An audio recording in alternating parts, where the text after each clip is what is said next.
All right. Here we are. It's been a while since I've done a public live stream. Not something I do very often these days. I do a lot of Patreon live streams, but it has been it's been a while since I've done a public one. And I'm hoping to do it more frequently. Hoping to live stream more often because I always have fun with the riff writing live streams. For Patreon, and I used to have a little more variety of live stream topics, and I'd like to get back to that. Tonight we're going to be doing something that we haven't done in a couple of years. We're going to be watching some old theme park specials, specifically some promotional VHSs for various theme parks. Things that I may or may not have been collecting for B-roll, and just have some fun and have some light riffing on various theme park promotional videos. That used to be a regular thing I would do on live streams, and I just haven't done it in a while. Because one might say that, Charlie. One might say theme parks at home. One might say that. One might say if they had such a video about such a topic. I think there may be, but I haven't collected them as such. So that's not necessarily on the docket for tonight. But I also wanted to go live because some of you may have heard the most recent Escape from Walt Disney, and some of you may have questions. And I also want to discuss that. We'll get into all that if people want to bring that up in the chat. This will be the rare live stream where I'm not just writing riffs, but hey, look, riffs. I do those too. I do not know.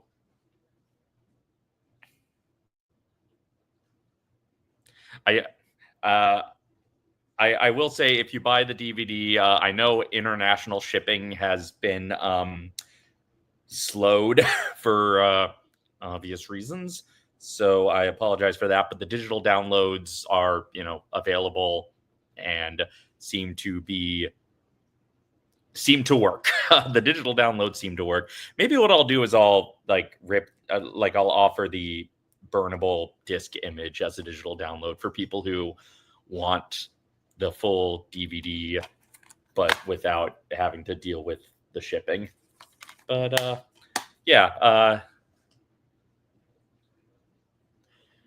so we're going to start, and this is actually something I had found a while ago and had on the back burner for a potential live stream back when I was doing these more often, and then kind of lost the link. And then, Charlie, you actually re-alerted me to this. This is a 1989 video from, I guess, what is now part of my parent company, but not the park I work at. Opinions expressed here do not reflect the opinions of the company formerly known as Cedar Fair. So let's take a look at Six Flags Magic Mountain: The Ultimate Adventure.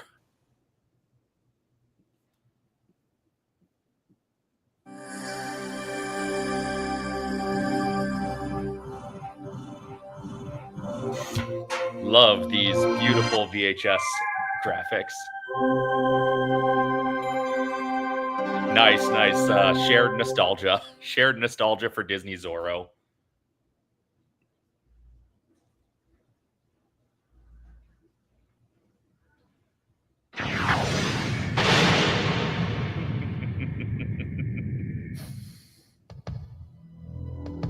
Riffing is encouraged.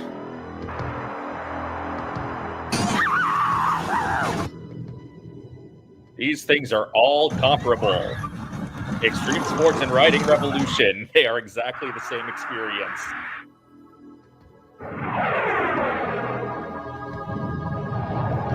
Flying in a rocket ship and busting your ass on Gold Rusher. They are exactly the same thing. I think I just won my And we got top an ad. six. Oh, yeah? I just switched from TurboTax to H&R Block. It was so easy. You mean That was very early to have an ad break.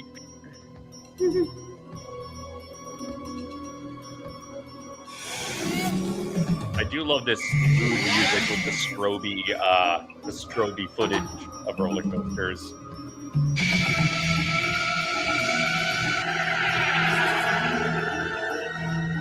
We're all overtaxed. Top Gun ass roll.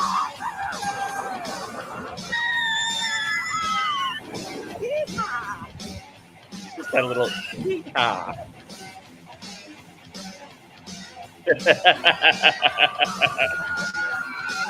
Six Flags Space Music.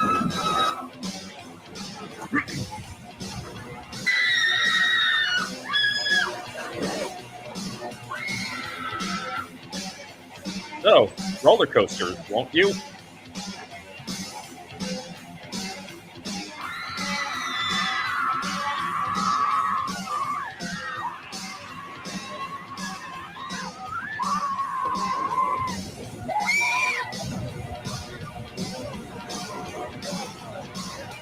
Welcome to a day at the park and a taste of mountain air at a one-of-a-kind California getaway called Magic Mountain! That's right, Magic Mountain. I love this over-dramatic voiceover. Welcome to a day at the park. There's a level, like the tone here, the tone of this whole video, there's a level where I can't tell how, like, seriously it's actually taking itself and how mock seriously it's taking itself. But either way, this narrator is the most interesting thing that Magic Mountain has done in, well, probably its entire existence. Great place. It's back, dude. This is my first time here and I love it. I can't wait to go in. It's amazing. This feeling of excitement, of almost supercharged anticipation. Supercharged.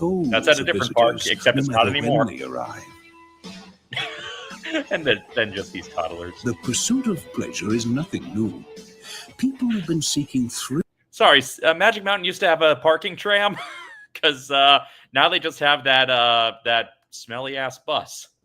For generations, with mixed results. Long before technology gave us the jet plane, it had given us the roller coaster. Early rides included a number of contraptions, each of which offered our parents and grandparents what probably seemed at the time an absolutely amazing experience.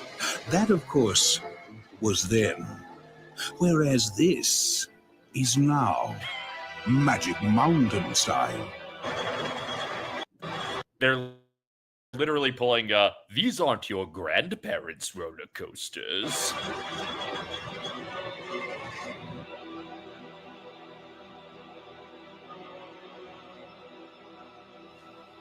Finally, the day begins.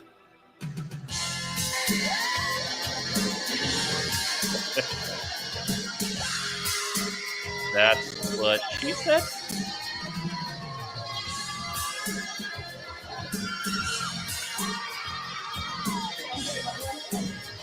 Yes, roller coasters. Won't you?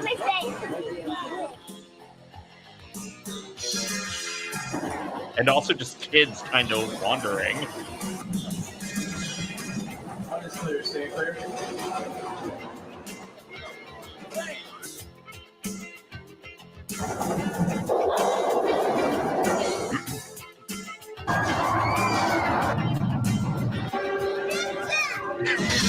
Yeah.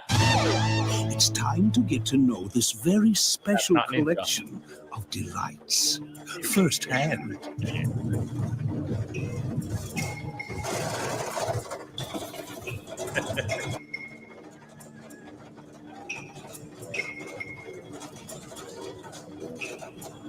In the ancient past, Colossus was one of the 7 wonders of the world.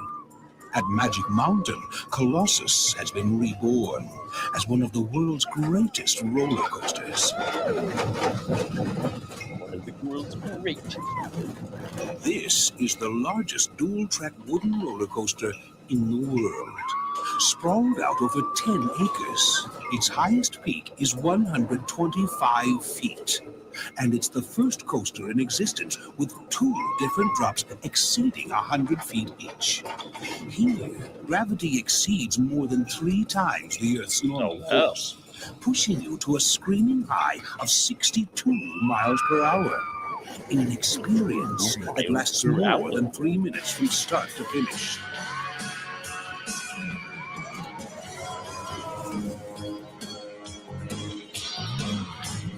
He's really making stat sound intense. He's really trying to bring up the excitement. But now here's just more ride footage of people.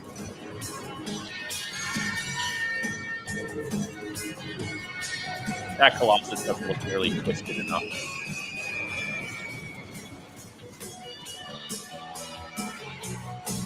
I think those are on the docket for future streams. Most of them are on YouTube, so I think we could have some fun with all that.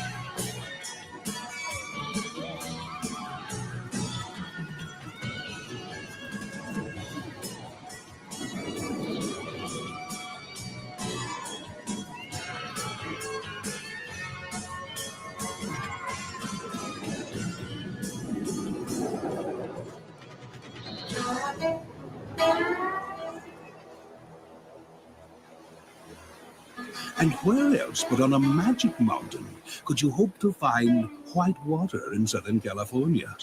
Grab your life jacket and hang on for your life aboard Roaring Rapids. Look, I know it was the first in SoCal, but there are actually plenty of whitewater rafting simulator rides in SoCal now. Yep. The thrills here are real. Roaring Rapids was inspired by the mighty Colorado River, where the waters are wild enough to carve a grand canyon out of the rock and hard Arizona terrain. This is the granddaddy of all the other man-made whitewater thrill rides. It was modeled after the Olympic kayaking course and gets your heart pumping by pouring new and 1.5 million gallons of water through 4 different rapids, one of which lasts a full 175 feet at a top speed of 30 miles an hour. This guy is really obsessed with statistics. What a way to go. What happened? We got wet! Huh? We got wet! Yeah, it was definitely a wet experience. Terrible. I need to get wet. I need to get wet, man. How to get wet. Happy wet day, everybody. Refreshing. Everybody got a chance to get wet. I got soaked. That's what. Happy wet day, Comedy Bang Bang fans.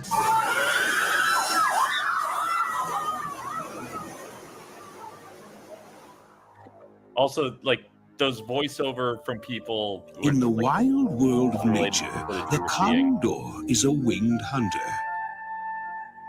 In the wild world of Magic Mountain, the condor is something else, and Something nothing less less exciting than the than an actual wildest ride in condor. captivity. And an ad break. There's the problem with live watching YouTube. Interesting. This is from 1989. It would be more fun than a lot of their rides. It gets you dizzy. Rad. Killer. Just seconds after this boat Right. takes off, there's nothing between you and Mother Earth except 112 feet of empty space. You're flying in a spin at the end of a 60-foot-long wing. But that's just the beginning of what this condor is doing to you. Because each giant wing is also spinning in a mighty 360-degree arc. It all adds up, then up further still, and around So, to 2 of the longest, wildest minutes in the history of flight. so the spinning thing is on a different spinning thing. It's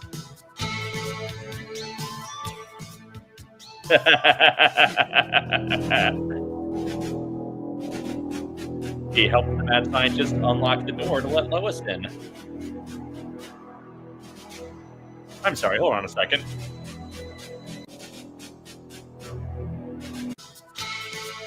Go back a little bit.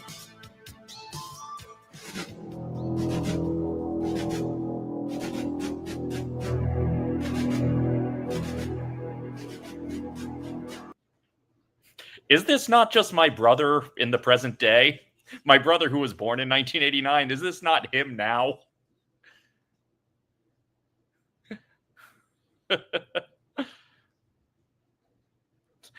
What up, time traveling Nick?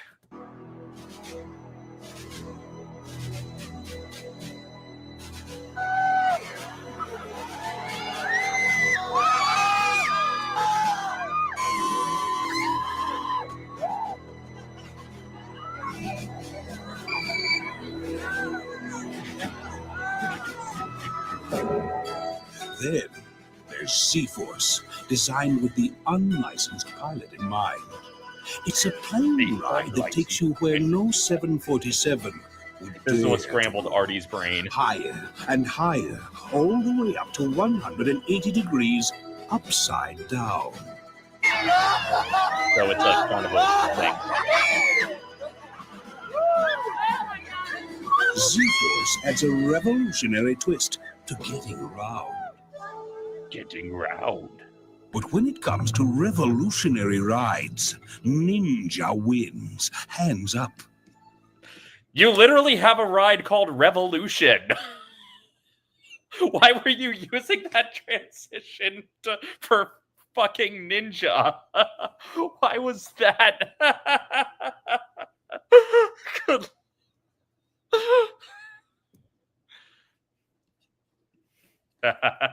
Indeed. What's up, Tony?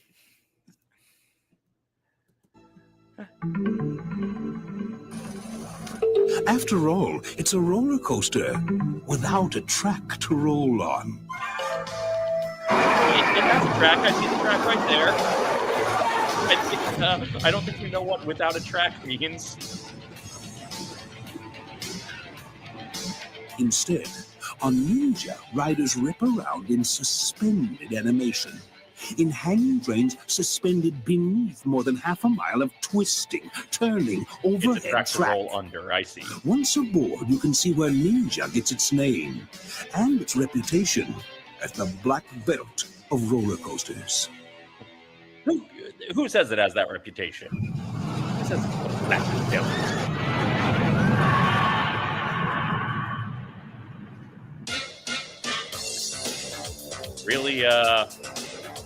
Really jarring strobe edits.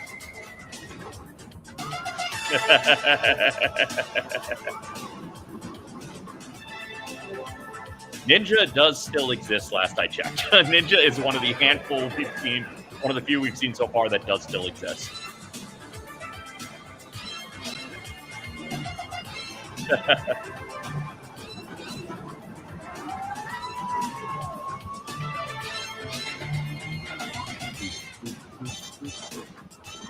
By the way, I am cross-broadcasting to Twitch and YouTube right now.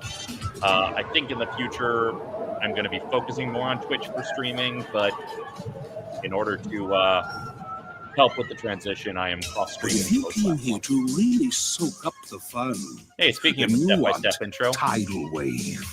Tidal Wave is not there anymore.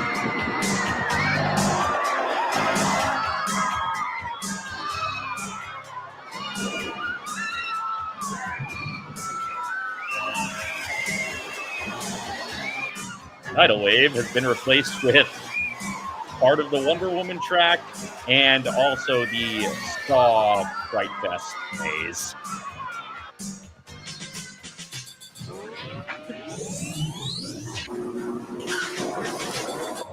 How is it possible? I'm assuming this is where Superman Next up, is, a way down that you'll never forget.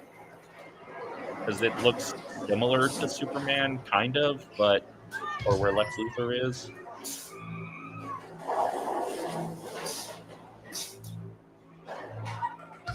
Still better than the Carnival from the Alfred Hitchcock Presents episode.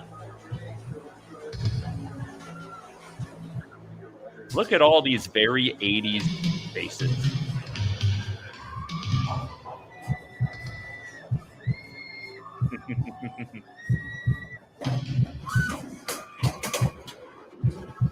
Welcome to Freefall. At 2 seconds from top to bottom, undoubtedly Magic Mountain's shortest ride experience, but also one of its most unforgettable. Really, your selling point is shortest. It's incredible. You lose your stomach completely. You really do. You lose your voice box. That makes It's sense. impossible to talk. Free fallen. To begin with, 4 innocent people are securely positioned inside an elevator-like cab, And which walked into a then nightmare. ascends to the height of a 10-story building. There, they are suspended over thin air and let drop, plummeting downward almost 100 feet so fast they accelerate an incredible 0 to 50 miles an hour in just over 2 seconds while experiencing the outer space feeling of total weightlessness. So much happens so quickly aboard Freefall, we really need to see it again to appreciate it. See, like the way the narration sped up there really makes it seem like they have some self-awareness of the silliness of this like intense narration, but it's really, really hard to gauge how seriously this thing is taking itself. Because with all Six Flags things, it's really hard to gauge the quality control. Hey, Morgan.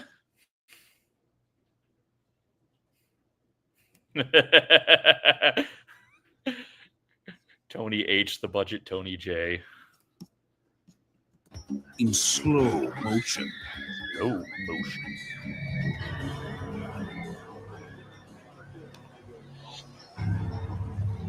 But weightlessness is just one of Magic Mountain's adventures in the physics of fun. The physics of fun. Now revolution. Okay. You had the perfect segue to it earlier, but no.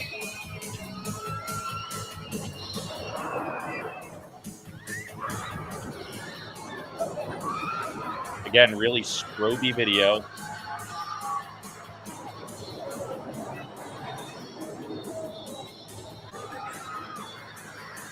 I mean, probably.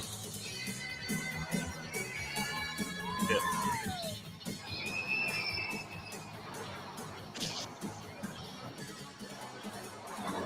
For example, want to learn about centrifugal force? Just climb aboard Revolution and keep these statistics in mind. When you're ripping along its 3,457 feet of track at speeds of up to Depends on the 55 coaster. miles an hour, and you fly head over heels through its giant loop, you'll find yourself sitting down upside down, thanks to centrifugal force. Sitting down, upside down.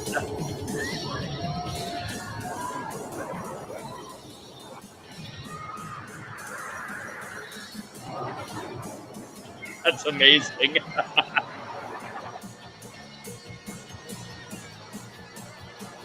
Oh, there are people.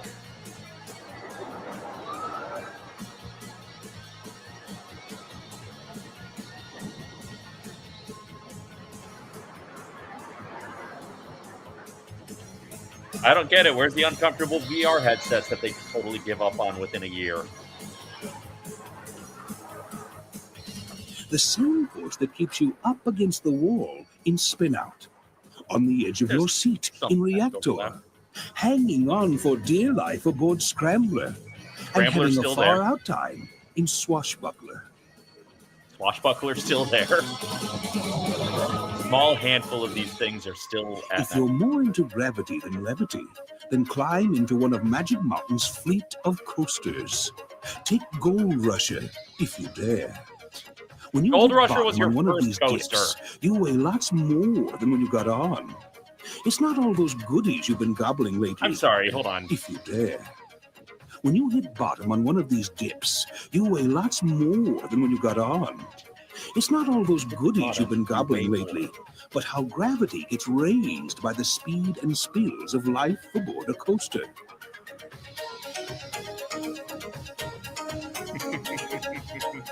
So you catch fire somehow. In fact, Magic Mountain is like a huge physics lab.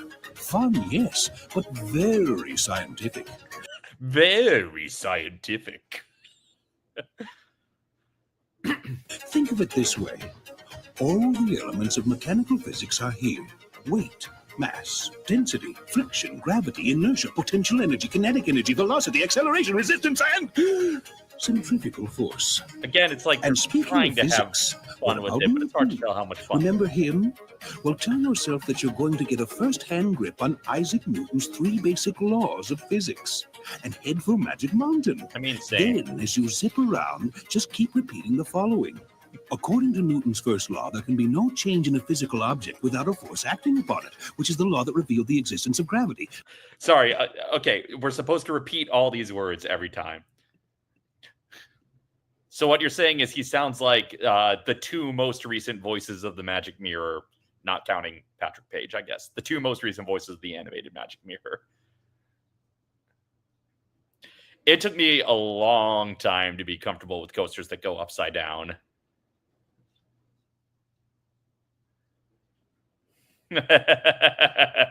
I'm really trying to work in my sort of my demo reel for educational children's programming. I know, right? He's using the most intense delivery to make this sound as boring as possible. And it's Magic Mountain. It's not hard to make it sound boring.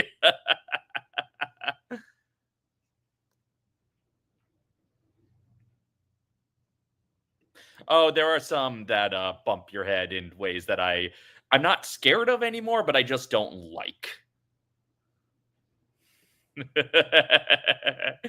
Okay, let's go back and learn what exactly we're supposed to say each time. Remember him? Well, tell yourself that you're going to get a first-hand grip on Isaac Newton's 3 basic laws of physics and head for Magic Mountain. Then, as you zip around, just keep repeating the following. Keep repeating. According to Newton's first law, there can be no change in a physical object without a force acting upon it, which is the law that revealed the existence of gravity. Gravity being the force that makes coasters speed up going down and slow down going up. Newton's second law states that F equals m minus a. Put another way, if a fast-moving object goes faster than another fast-moving object, its force will be greater too. Got it? Good, because Newton's third law, on the other hand, states that every action will create an equal and opposite reaction, which explains why when you're going down, your stomach seems to be going up. Of course, physics isn't the only kind of science you'll find at work here. Are we still repeating this, or was that the end of the thing that we have to keep repeating to ourselves? There are examples of kitchen chemistry galore, along with lots of ways to study important subjects, such as human depth perception and motor skills. There are facilities where you can research electronic storage and playback of audio signals, and see how heating silicon-based materials there was a recording yields highly studio? malleable transparent solids. Ladies and gentlemen, boys and girls, welcome to the show. There are also opportunities to observe marine mammals in revealing displays of aquatic physiology. Yeah, definitely not anymore. And plenty of chances for young naturalists to get hands-on information about the amazing world of animals. Magic Mountain definitely don't have no zoo no more. In fact, in Bugs Bunny World, Magic Mountain offers budding Holy young shit, students that of was the a physics of fun. Hold on. Let's go back. In fact, in Bugs Bunny World, Okay, I was wrong. Let's destroy Coyote versus Acme and make sure nobody can ever see it, because holy shit, look at this terrifying Wile E.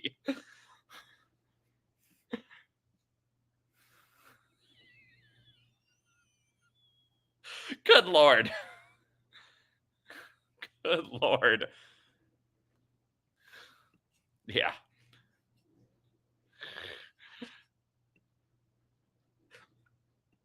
Look. You know, I'm just saying, I feel like there's like a 50-50 chance that within the next few years, Comcast buys Warner Brothers.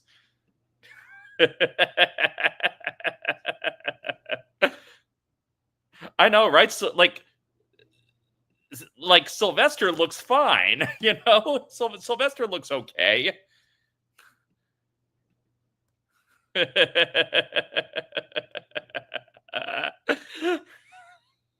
Good lord, good lord. It's I can't even tell if it's actually the costume or if it's just like a hat. Like if it's just like a Wile E. Coyote hat. Like the video's too blurry for me to really tell if he's got Wile E's body, but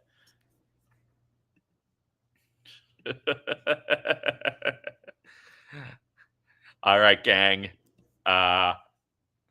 These are all very good pitches for Coyote jokes. All right. Before we cut to this, it was just funny enough that he was trying to transition to the education and real animals. Like, in fact, in Bugs Bunny world. Let's see where he was going with this.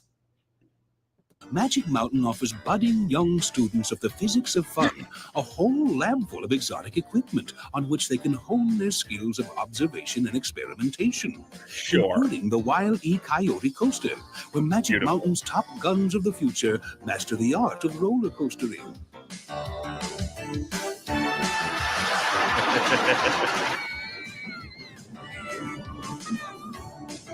So it's just roller coaster training ground. Just hook them while they're young. Of course, if you want more than science, come to Magic Mountain for the arts. Magic Mountain offers its guests a fully rounded cultural experience with musicological presentations at Spillikin Bandstand and a steady stream of other performing arts offerings. Come on, show Spinal Tap's foray into jazz fusion.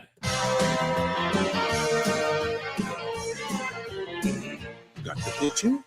Well, you won't get the full picture at Magic Mountain until the sun goes down and the lights come on. Then, watch out, and up, and down, and every other direction for one of the world's only high-tech, high-action, high-speed light shows. A lot of the people in the crowd do not look impressed. And every summer night, over the waters of Magic Mountain's Mystic Lake, it's all capped off by a fantastic finale of fire. Fantastic finality of fire. I feel like if Six Flags had fireworks now, it would just burn down all of Olympia.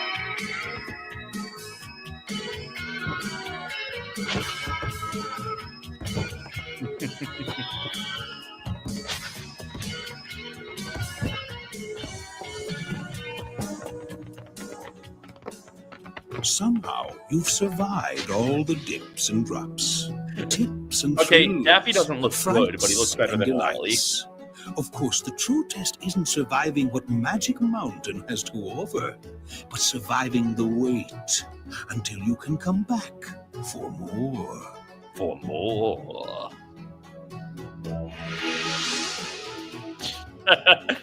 It's just the most tonally mismatched.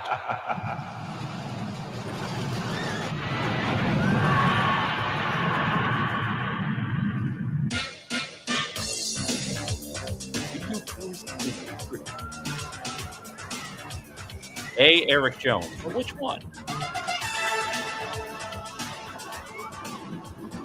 William Harper.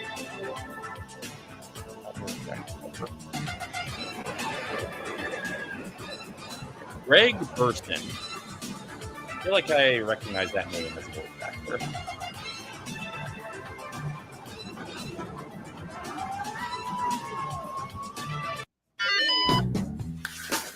More ad breaks.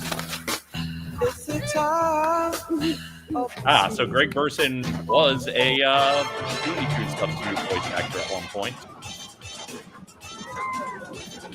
And he was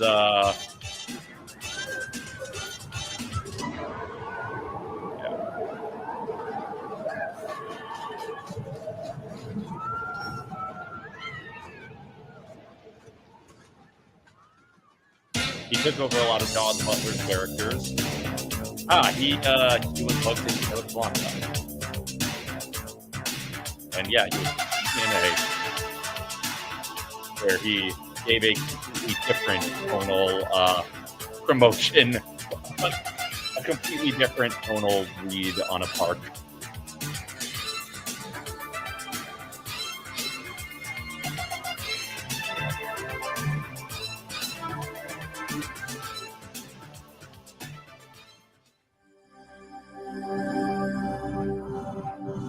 Well, what did we learn, kids? We learned that Magic Mountain is exciting. All right, so thank you to the channel Roller Coaster Addict for uploading this this tonally all over the place promotion for Magic Mountain.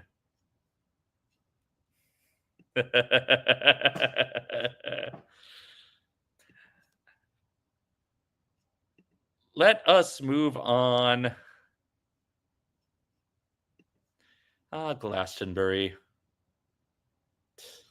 1401. That's us. Let's move on to one that probably more of us have seen. That takes not a similar tone. It takes another dramatic tone of giving more weight to a park than maybe is warranted, but also has the talent to back it up. This is one that probably some of us have seen, or if you've not seen this one, you've seen its companion piece. Because let's watch a real classic. Let's watch Universal Studios Hollywood: A Universe of Cinemagic.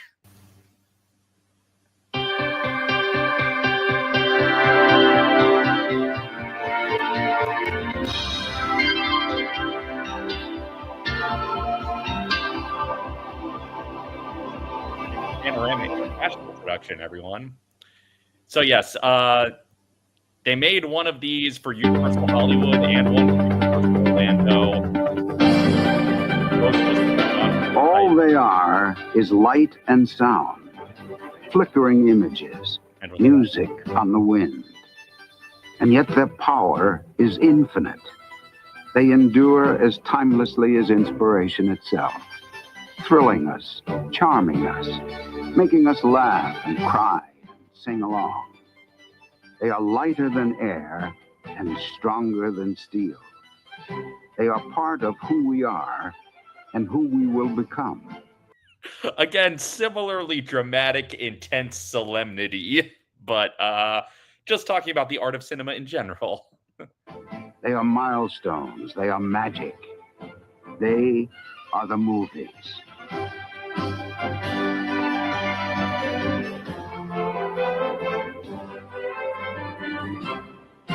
They are dudes on fire.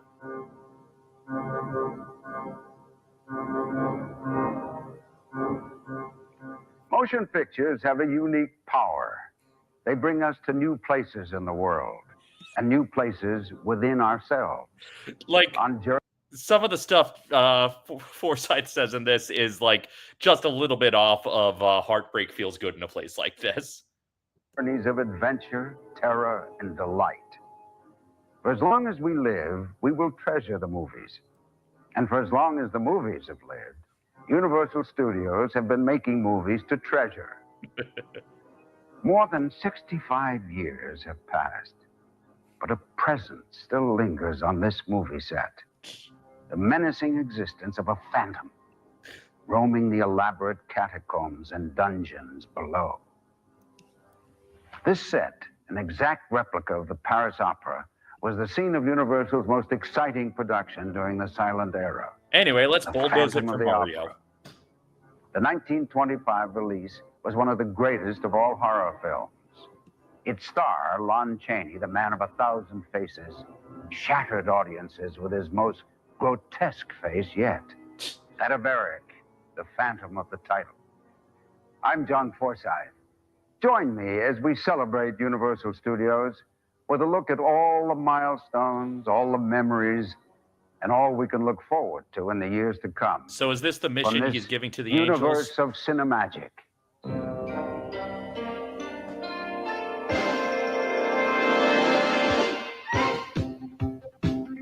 Right? Yeah. Similar elder statesman vibes.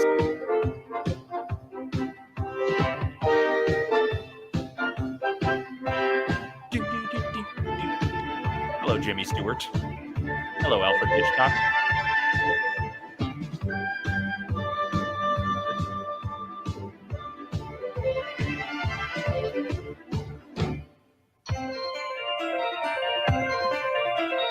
Turning him into Regis.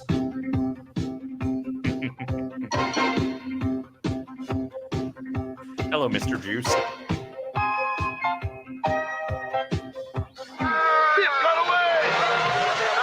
It could be a pretty rough place.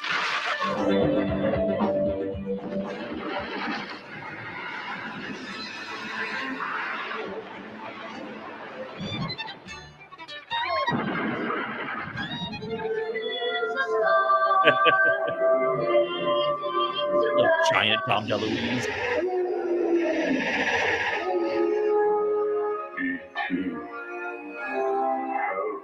Hello, Botanicus.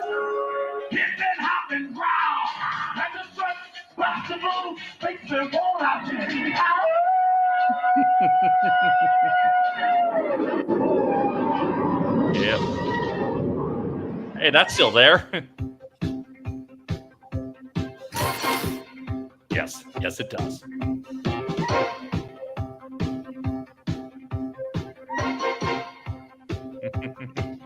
Just giant creatures.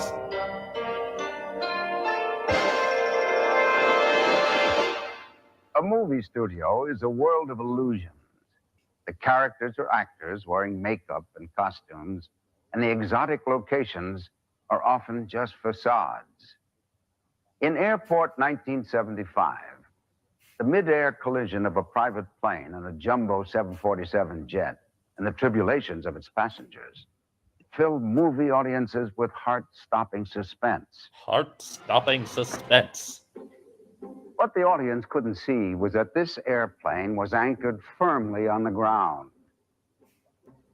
But don't underestimate the power of these illusions. He does have a They make our Metaluna hearts vibe. pound as surely as if we were there in the action. He does All have an the skill Exeter and thing going expertise on. that goes into making the illusion draws us into the story until we are a part of it. Until we are on a small boat menaced by a great white shark, or zooming back to the future in a fusion-powered DeLorean car. DeLorean We car. share the perils and the triumphs. We feel the hope, fear, rage, and love in the character's heart. Also, when you come to That Universal is Studios, you will cinematic. not see this airplane To set. engage our minds and spirits in a way that is as real and vibrant as life itself. Hey, where you going, Crane? Where you going? Since the early 1900s, when projectors cast a flickering light in storefront theaters, audiences have been captivated and entertained by the images captured on a screen. It was this fascinating appeal of make-believe that propelled a pioneer studio called Universal Pictures into the role of a major contributor to motion picture history. An anonymous contributor? This universe of Cinemagic began in 1915, when an immigrant entrepreneur named Carl Laemmle turned the key on a city of dreams, Universal City. of Dreams. Built on a ranch overlooking the San Fernando Valley, it was a movie factory designed to satisfy a growing nation's hunger for this magical new form of entertainment. And to escape patent troll Thomas Edison.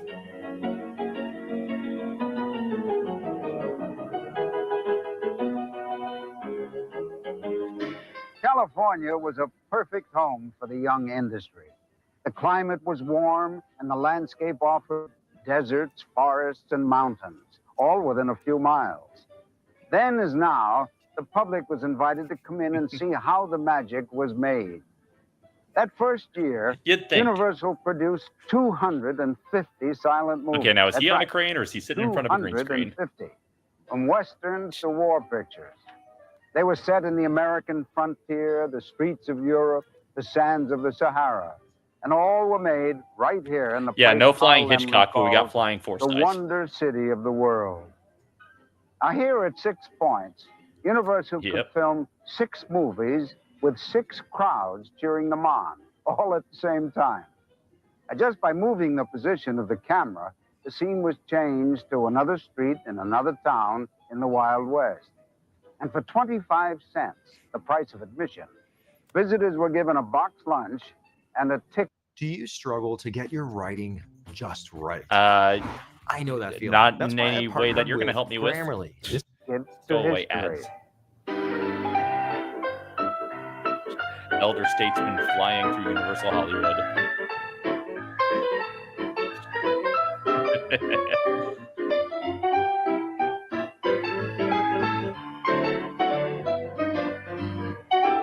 We're going to use this same B-roll forever.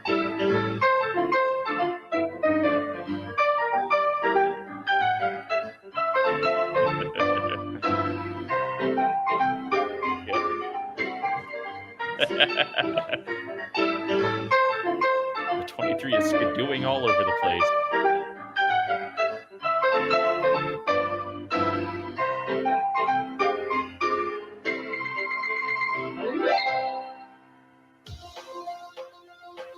Now we mostly look like an ugly mall.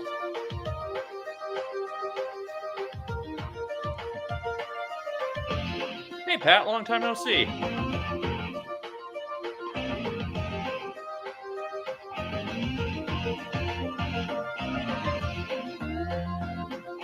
Look at this landscape that's almost completely different now, except for that European corner.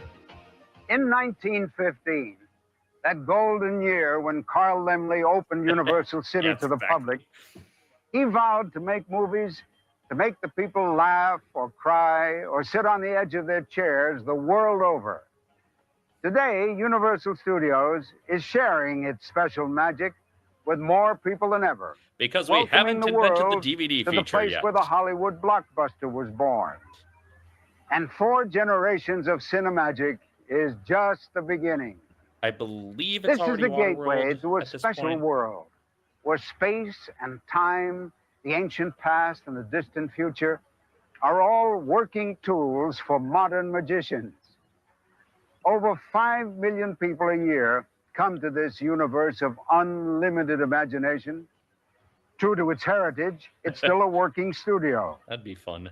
creating motion picture and television entertainment for audiences around the globe. I'm not sure It's because I bigger, think they better, did and several growing all the time. releases And of the this, and I magic- don't know which one we're watching. It's more magical than ever. Universal Studios Hollywood is where the magic comes to life. Okay, I know there Where you can is. not only see I know there is at least a version of Universe of Cinemagic that already has Waterworld in it because I have borrowed B-roll from that, but I do not know which one we're watching here, and I probably should have checked before starting. Here, maybe the person who uploaded it.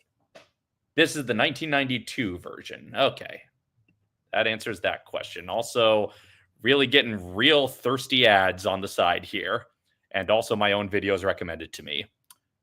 So there we have it. the magic. You can live it. We're standing here live at Universal Studios Hollywood. We're about to invade the space of our own cameraman. Hello, cameraman. Hello, fake-ass Groucho.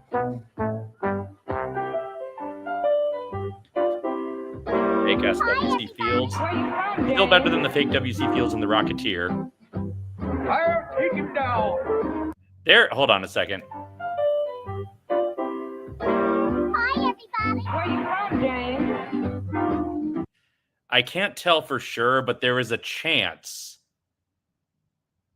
There is a chance that this fake Stan Laurel here, it might be Jeffrey Wiseman who played George McFly in parts 2 and 3. I'm not sure if that one is, but I know that he was one of the fake Stan Laurels for a while. And it's too blurry to tell if it's actually him in this one. If this is 1992, I don't know if he was still doing that at the time. I'll take him down.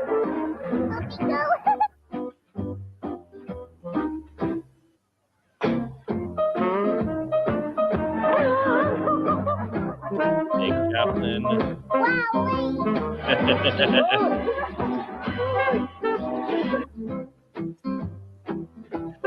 Also, they have fake Laurel and Hardy, but like Abbott and Costello were the ones who were Universal's most successful stars for a long time, to the point where they almost bought the studio. So why no fake Abbott and Costello?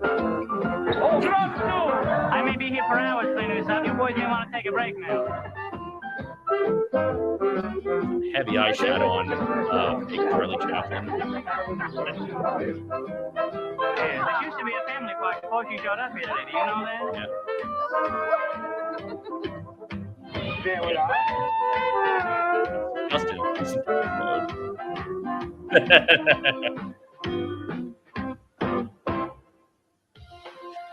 I think the oldest fake celebrities you get There is nothing anymore quite are like Marilyn being and backstage occasionally at Lucy. Universal Studios Hollywood, where we are immersed in the lore of the silver screen.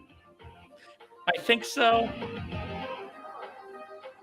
Only here in the original behind-the-scenes studio are real working sets open for the public's exploration and enjoyment.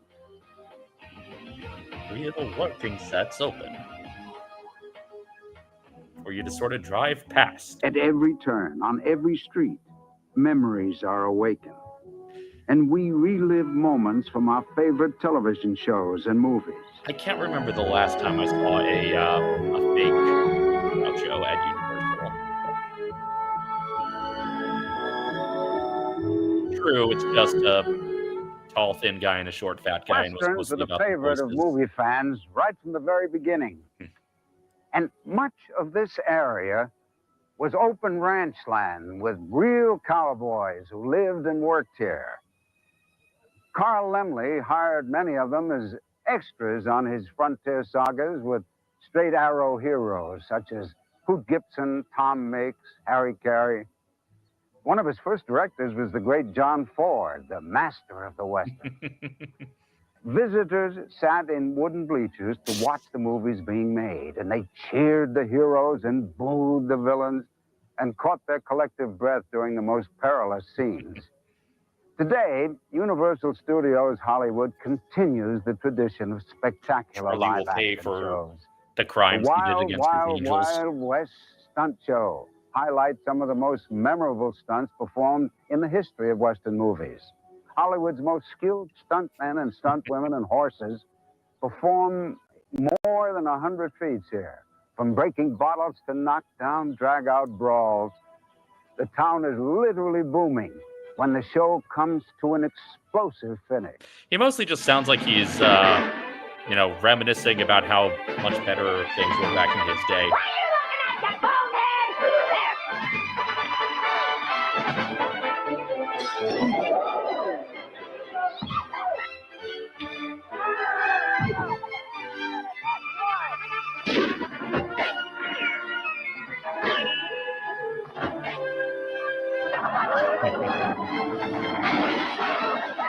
Oh, God. Honestly, yeah, that is very exciting.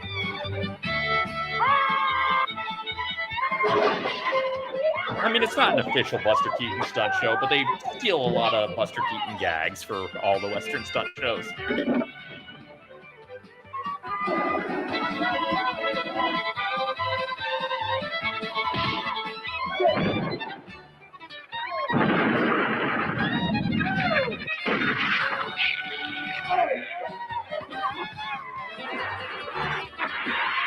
More stunts. When's the part where Maxwell Smart runs through the stunt show?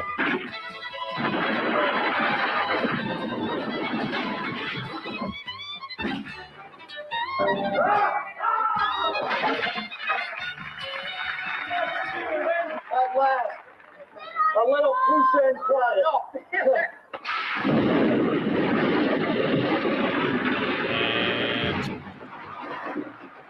A trademark mix of emotion and action made Miami Vice a classic of modern television. The constant danger of life and death explodes again in the Miami Something has in an ad for a different Universal product. Something is Device action spectacular. And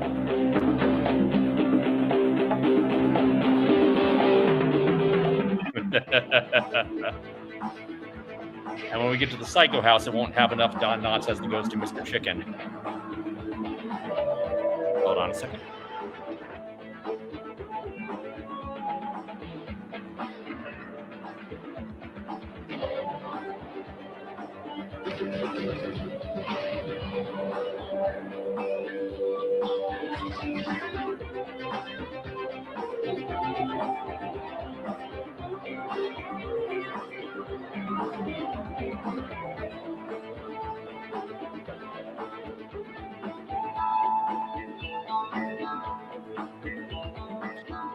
Sorry about that. Had to answer the door.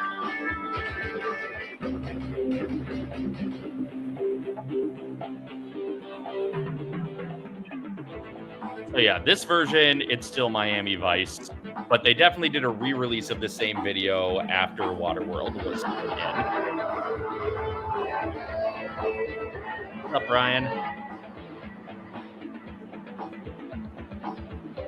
There's a Temple of Doom cart chase in the Miami Vice stunt show for some reason.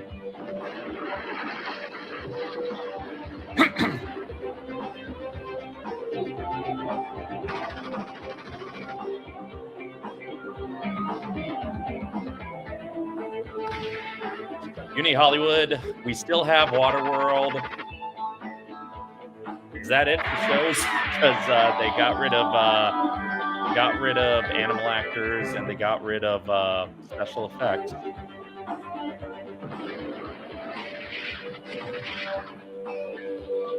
Waterworld, the only show left.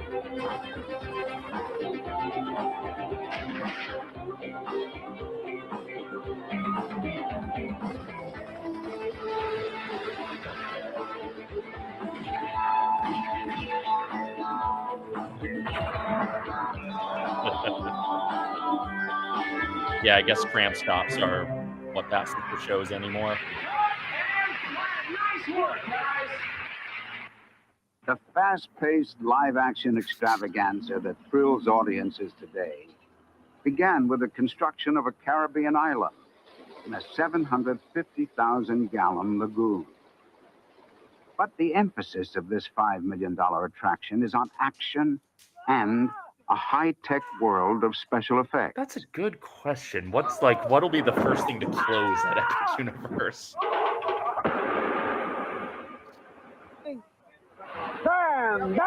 It takes weeks of practice before actors perform these dangerous feats in the show. Good, that's good. Stunt coordinator Alex Plasher instructs the actors on mastering the many stunts. Wider, so when you're coming down, you're reaching down for it rather than it maybe being quite so fast. Each stunt must be performed again and again with precision and safety. They have to make sure. See, the thing is, I think the first thing to close won't be like a superstar limo level bad thing. I think it'll just be a too expensive to maintain attention thing. to detail. Phil Hedema is show producer. It's really like a big jigsaw puzzle. There are hundreds and hundreds of elements, all of which have to be designed and produced in many different shops, and they're all brought together at the last minute and assembled. See, this guy looks more like a Groucho than the fake Groucho earlier. All our guns are equipped with a radio transmitter inside, and we press a button on the guns, and it goes up to our technical director up in the booth. He fires the pyro and the sound effects, and it makes it look as though we've caused the explosion. Over 50 stunts are performed at breakneck speed in 15 minutes. If you're not quick, you can miss something. And in fact, we've designed the show so if you're seated in different places, you get a different perspective. You almost see a totally different show. So every time the audience comes back to see us again, they'll get a whole new entertainment experience. He looks like the 80s personified. Bringing you into the heart of the magic and onto the scene of motion pictures and television's finest moments is one of Universal's oldest and greatest traditions. Over 70 million people from around the world have come to Universal Studios Hollywood to live a little of its cinemagic on its famous movie streets. amid classic movie sets. In this picture, there are 40 stuntmen. They cannot be seen.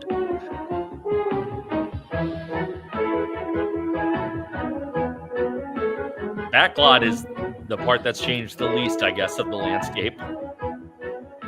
But even it has changed a bit. New York, Europe, Mexico. Over a span of 3/4 of a century, Movies are the movies that move. Outdoor sets and facades has become a repository of exotic locations and cinematic history. I've told this story before, but a couple of years ago, we were reading To Kill a Mockingbird, and there's one paragraph of description that describes the exterior of the courthouse. And I just had to pause while we were reading it to say, it's because of this paragraph that we have the climax to Back to the Future as we know it.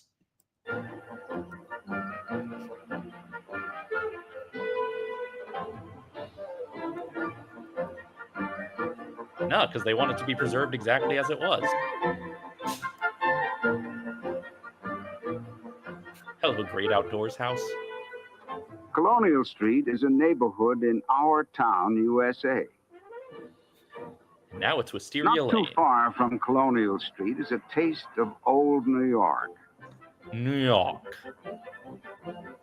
That's what makes the Backlot such a magical place. It's a world of detailed handcraft illusion built Hello, by the good Hollywood's place. best technicians. This sleepy village in old Mexico was the scene of films and television shows such as Butch Cassidy and the Sundance Kid and Simon and Simon. And It Simon still and captures Simon. the essence of outlaws and the Wild West. And it's an active set today. Weather permitting, of course.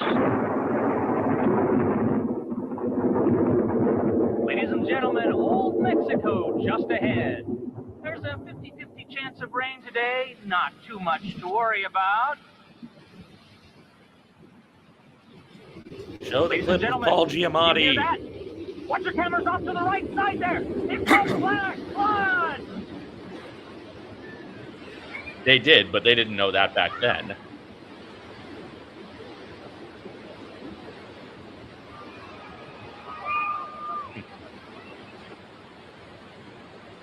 That's 40,000 gallons of water coming down the side of the hill. The water will disappear underneath the bridge, and then it's returned to the top of the hill. That's depressing. Park Lake was the location for a variety of films and television shows. From Psycho to The Creature of the Black Lagoon to the long-running TV hit McHale's Navy. Today, it's the Red Sea. It was from the Ten home of Commandments. Ernest Borgnine, damn it. Just before you cross, over 40,000 gallons of water disappear You in know, less than 3. Here's the thing. Like, fuck Dan Schneider, of course.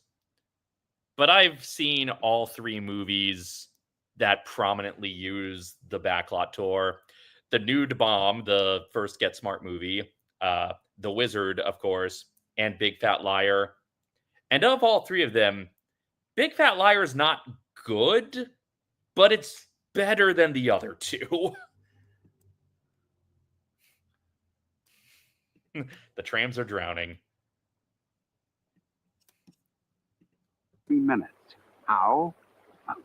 Let's just call it a movie miracle.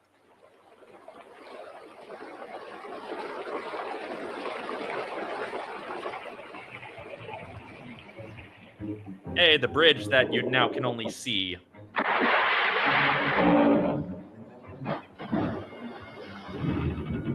Yep.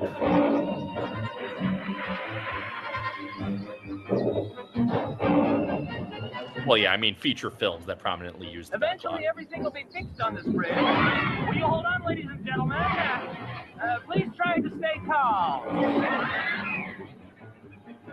Right?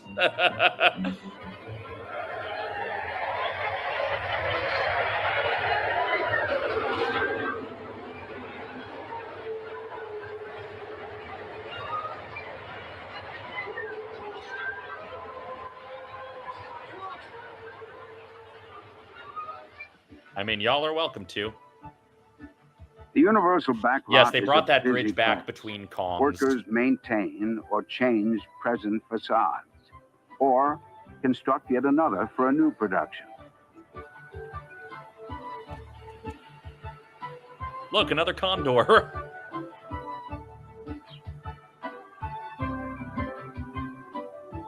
Films and television shows are in active production on any working day. Any moment, you may be behind the scenes when cameras roll. How much of this special is just footage of John Forsythe You getting makeup on? recognize Cabot Cove?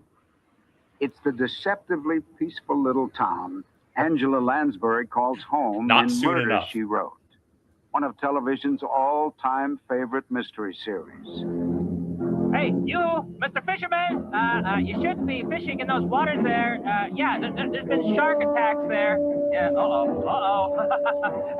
Yeah, better that's get going. true. Whoa, hey, you, hey, whoa. I think he's in trouble now, folks, don't look at this. Oh my gosh, that's it. Well, he had guts. There they are. Shark attack, she wrote. That kid looks nonplussed.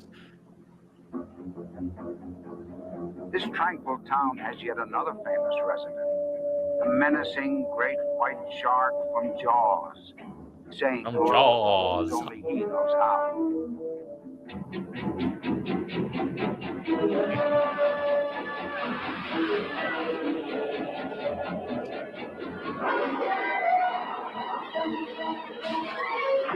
Katzenberg just stares.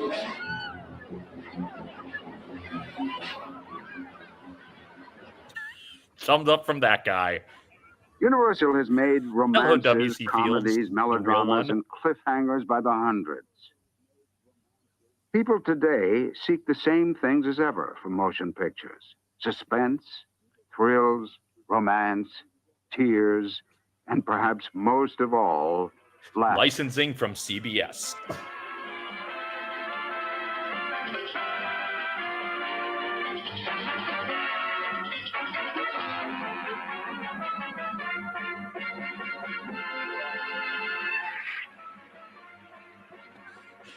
Remember this theme song you just heard? Hear it again. Look, I always love me some WC. One of the all-time first ladies of comedy is remembered in a touching tribute. Lucille Ball's treasures, awards, personal scripts are displayed here. Not along anymore. with an interactive trivia game and hilarious clips from her shows. It's only fitting that the laughter lingers on here, where we will always love Lucy.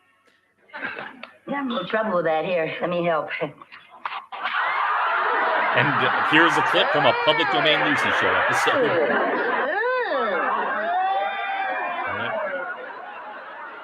Anyway, that got replaced by a different museum, which then got replaced with a different museum, and then got bulldozed and turned into a cafe that's only sometimes open.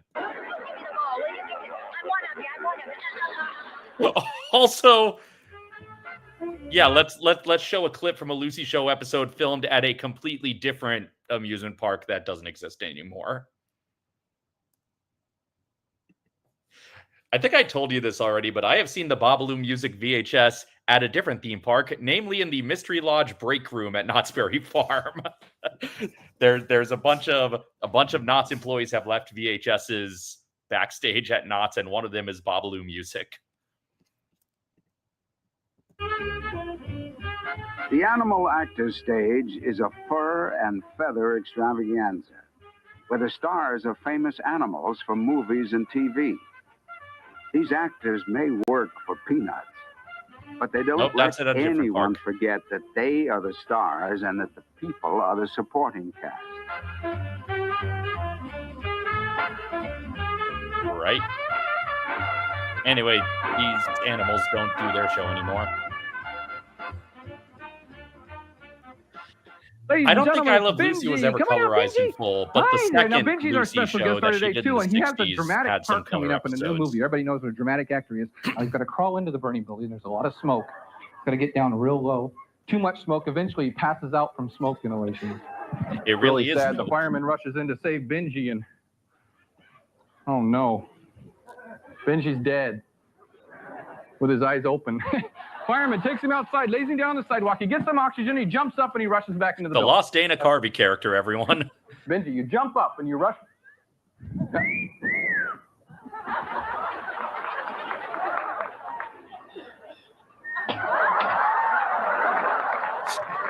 Oh, look, camera, smile. Let's all clap for horny animals. Nice. Smile over there for them. That's a nice. Now show them your lips. Show them. Big. Duckbill lips. Mick Jagger. That joke stayed in through the end. All right, pretty exciting group of folks for this show. Do you like them? Yes, do. Wow. Do you There's like me? a call. Yes, you do. Tell them what you think about me. Go ahead. Oh, that is. Take it up now. Should he have been in that list I did a few years ago? That's disgusting. Now quit it.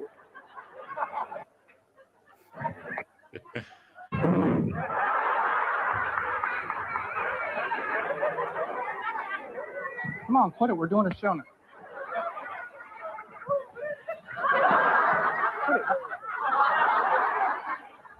Do we think they sweetened the audience's laughter for this clip?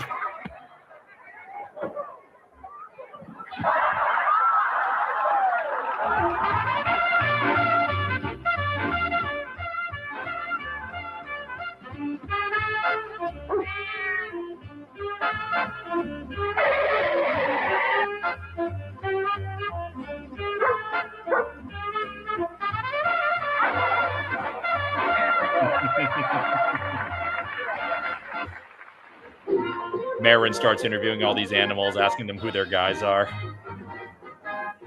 No form of art will provoke a child's laughter more quickly than the antics of a favorite cartoon character. But Woody Woodpecker is no one's favorite duos cartoon in character. animation history is a raucous bird whose call is familiar to grandparents and grandchildren alike. Woody Woodpecker and his creator, Walter Lantz. In 1940, I got the crazy idea for Woodpecker, and started producing Woody Woodpecker, and he's been going ever since. He's now 50 years old. My wife Gracie did his voice for 40 years. Gracie and I had a cottage up at Sherwood Lake, which is near here, and one morning I was hitting a woodpecker pecking on the roof. So Gracie said, "Well, Walter, why don't you animate a woodpecker? You've had Oswald Rabbit, Andy Panda, and other characters, but no one has ever done a woodpecker."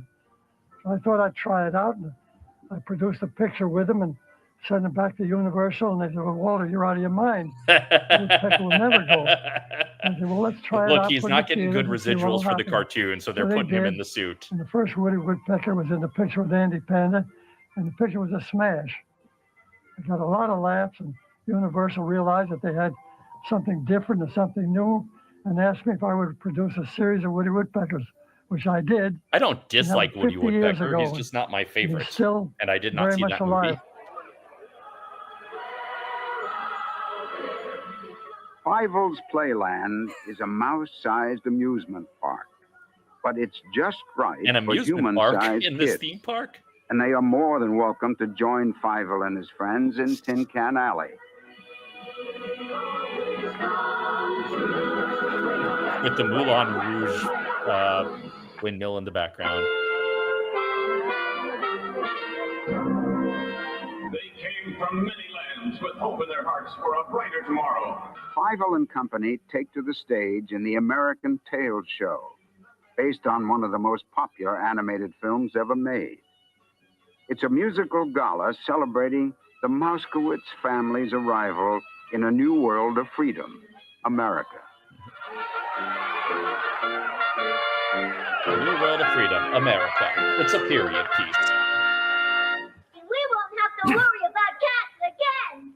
But there are no cats in America, and the streets are paved with cheese. Oh, there are no cats in America. So say Okay, so their eyes blink, but their mouths don't move.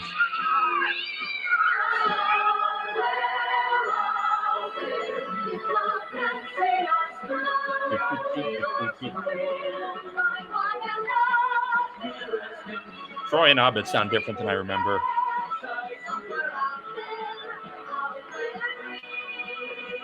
The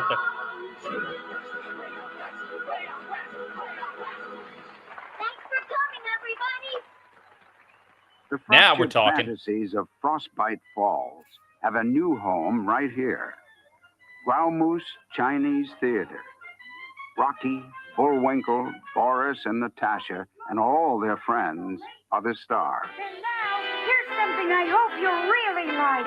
As you can see, nothing up my sleeve. Unless you count my arms, of course. Abracadabra! Hocus pocus! Baba ganoush! No rabbit. Oh, well, the shoe must go on. Yeah, but it's not even your size. Okay, Mr. Rabbit, come to Papa. Here we go. No. Well, your mom was wrong. I got something. Ooh, definitely nope. Boy, somebody's gonna get a bang out of this. Uh-oh.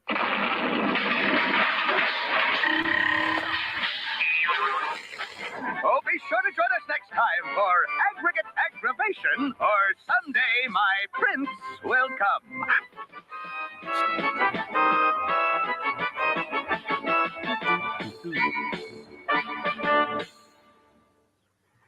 It's been said that the world is a comedy to those who think and a tragedy to those who feel. Now, we treasure laughter so much because for all of us, life has its share of sadness. Tragedy has a power all its own. And some of the most unforgettable moments in movies were the ones that broke our hearts. Now, who among us can ever forget Lon Chaney's greatest role as Quasimodo in the torture scene in The Hunchback of Notre Dame?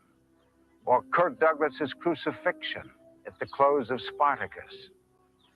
Some of our most memorable film heroes were the ones whose tragic failures bore a kind of redeeming nobility that made them winners after all. This famous set is the Court of Miracles, a corner of medieval Paris, where Lon Chaney played the final scenes as Quasimodo, one of film's most tragic heroes. The 1923 release, The Hunchback of Notre Dame, remains a masterpiece of silent filmmaking. Doesn't have much to do with the theme park, but enjoy.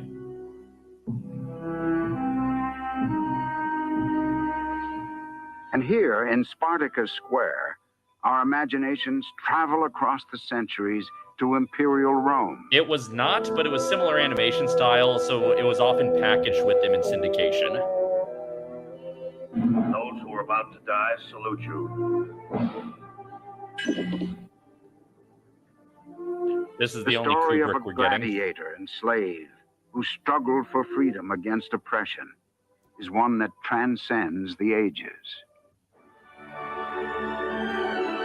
Transition. Films that last have a special magic. Special Many magic. of Universal's recent movies deserve to be called classics. The most popular Super motion Chicken picture it was of all part of the George of time the Jungle show. is the story of two friends from two different worlds. It's Steven Spielberg's beloved E.T. Here's a lot of John Williams music.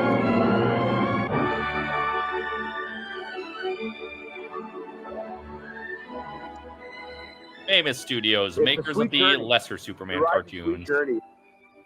I like the transition between this world and E.T.'s world. E.T. is like the Wizard of Oz. They made a whole park based off the GameCube game, so... The story continues in E.T.'s adventure. Hi, I'm Steven Spielberg, and welcome to the E.T. adventure. E.T., as you know, was marooned here on Earth 3 million light years from home, and now he needs your help. You see, a big problem has developed on E.T.'s home world, the Green Planet. So, E.T.'s teacher, Botanicus, delivered a message from the Green Planet. E.T., come home. Hide E.T. from the I recognize that joke. Bring him in a spaceship or carry him on your bikes. But bring him home. Bravo. Yeah, E.T. must go home. Yeah. And only you can help him. E.T.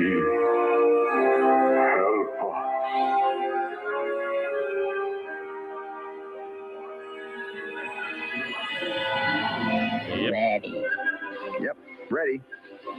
Yep, ready. I will always love Spielberg's pre-show video non-acting.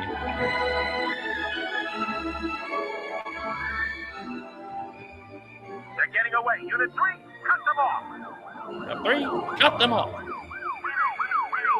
Watch out, those mannequins have walkie-talkies. Hey. Go, hurry, get him. Try.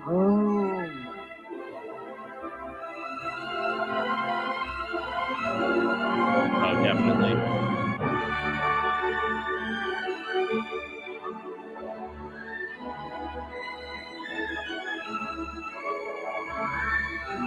E.T. Go to Dickley. Hurry.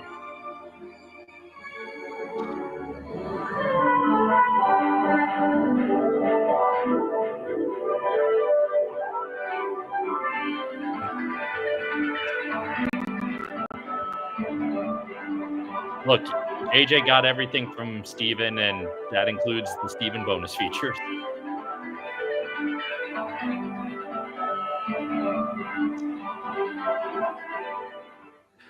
Where's the kid going off a cliff in a wheelchair? Goodbye, Laura, friend. Flora and friend. The only two passengers. Imagination creates the fantasy. Technology is the wizard's wand that brings the illusion to life. But it is the age-old art of makeup that works its special effects on the Would you living. like some shirtless Beetlejuice? Grease paint and a brush, a powder puff and false hair. These are the tools with which the artist works his sorcery. Slowly, the familiar and ordinary are dramatically transformed into creatures that could only roam our darkest nightmares. Our darkest nightmares of being a cover It's the band. Beetlejuice Graveyard Review, a rock and roll review of Monster Mashers. They're dead. We're grateful. It's showtime! They're dead. They're grateful. The Wild Thing! You think we're Friday? But we made everything! It's a scary creature, a fact you just can't hide. What Beetlejuice changes. He rearranged the Beetlejuice, he understands this your fantastic thing. He rearranged my molecules in the small machine. I wanna Enjoy them. me be myself again. I mean, he's still a walk around. All the way till the midnight hour. Not on this coast. That was in Florida. Not that I got Megalomania. I got heart attack and Transylvania in the night. When a man loves a woman, he stands up tall and strong. Michael bolts in the neck. Bolton. With their hands. Well, I know I ain't too handsome for that. Sometimes I'm afraid. You let me feel. You let me feel. You let me feel like a statue. Dance all night till the morning come.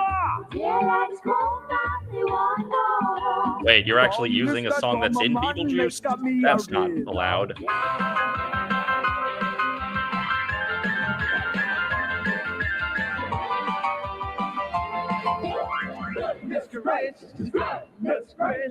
Oh, you mean the first musical where Roger Moore played a beloved movie mad scientist? Hello, Harry of the Hendersons.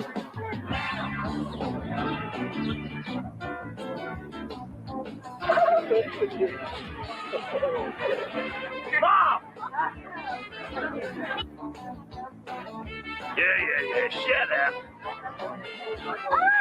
Gotta love it. Want to smell my breath? My new hunk. Okay. Mom.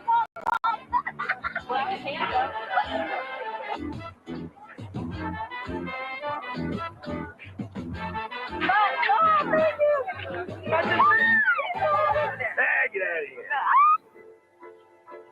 Welcome, Mr. Forsythe. Thank you, Mr. Dracula. Mister, he's a count. Show some respect. Bela Lugosi, Lon Chaney, Boris Karloff. Could not be the here giants tonight. of motion picture suspense made their magic on the Universal back lot. No studio in the world can match Universal's tradition of classic thrillers. Even though most of this guy's movies were made by Paramount, we own them now. Good evening. Alfred Hitchcock was the master of suspense. He had a 43-year association with Universal. He reinvented the thriller in films such as Saboteur, The Birds, and Marnie, drawing us into the dark corners of the human psyche. Hitchcock's genius lay in his painstaking craftsmanship. Every shot and every scene planned for maximum effect. As here, in one of the most frightening scenes in movie history, from Hitchcock's masterpiece, Psycho. The magic of Alfred Hitchcock brings you into the mind of the master. Recreating scenes from Hitchcock's classic Saboteur and Psycho. Oh, good evening, ladies and gentlemen, and welcome to Hollywood.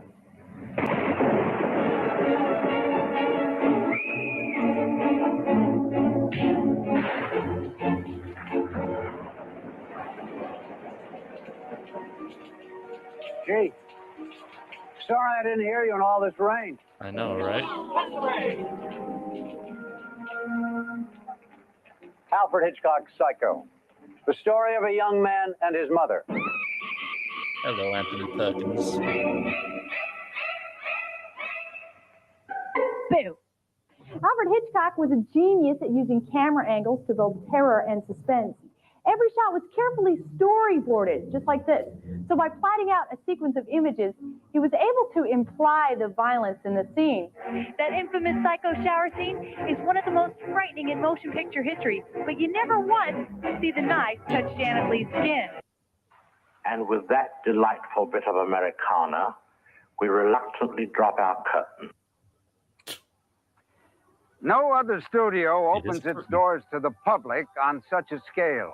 Every day, thousands of visitors come behind the scenes to see the sets, to learn the tricks, and to even take part in the nuts and bolts work of making movies.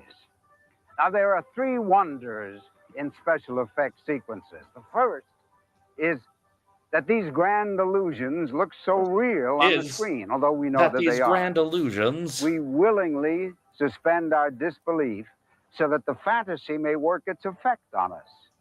The second begins when we ask, how did they do it? And how can we find someone to tell us? The third wonder is that here at Universal Studios Hollywood, we have the opportunity to do it ourselves. The world of Cinemagic in a video called The Universe of Cinemagic. Please don't, that's very kind of you, but no, seriously, what I do here is to create the sounds that you hear coming from that screen. And very quickly, I'm going to show you how it's done. Listen Bill to Farmer and the Role of a Lifetime. Now, this sounds like I'm walking through leaves, right? Wrong, not leaves at all. No, it's just recording tape. And really, this is the art of the whole thing. But I'm afraid we do have to get on this afternoon. That's because the network called over 20 minutes ago. They need me to very quickly finish an episode of our series, Harry and the Hendersons. That's why we've got the people to help. What they need. Yes, they were pushing Harry and the Hendersons so hard that this show was about live ADRing the television adaptation of Harry and the Hendersons. It is, well, I guess I've got time to show you. Now listen to this. Action. Now, you can hear the voice of the director. Should not be there. There's lightning with no thunder, and the clock, well, the clock had no chimes, and that's why we have all the people to help. If everyone would watch their light, please, not the screen. Let's make some noise. Not yet, but there was a version of this video that they worked. Julie, the bar? That they edited Jurassic Park into.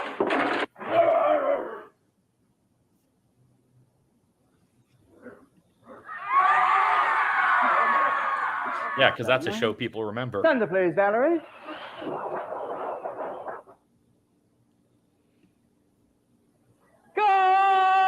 Sounds slightly inconvenient with Drew Carey. We needed the roar when the light. What? The light didn't come on. It didn't go on. No. It's all right. We'll just do it again. It won't be a problem. Just run the finished color print. When we get to the roar, we'll just pop that in and we'll transmit live. Quiet on the set, please.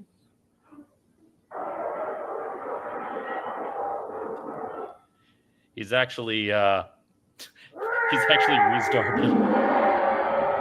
Very good, very good. But you had help. Look behind you. Well, ladies and gentlemen, thank you all very much indeed. Mel's Diner's still there. Moulin Rouge still there.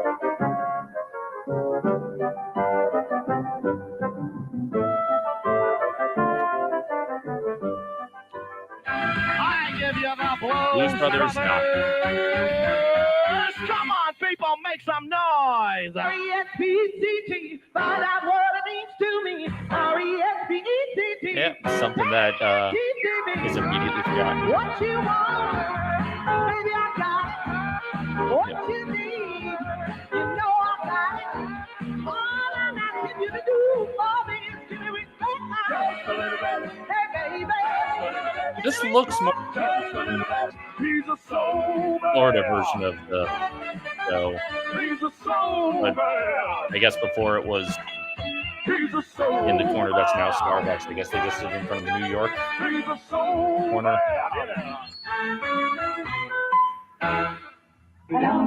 And with my sister.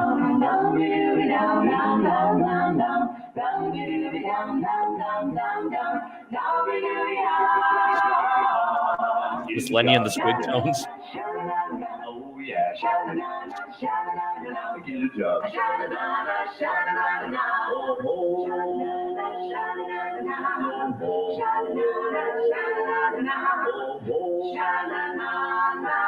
I mean, yeah. Our opportunity to become a part of the movie-making experience and to live the movies as never before is a result of unprecedented expansion in the history of Universal. Back when it was a Pepsi just park. as Carl Laemmle imagined it. Thousands of people every day laughing, cheering, sitting on the edge of their chairs, here in the heart of Hollywood magic. In fact, it's even better than he ever dreamed.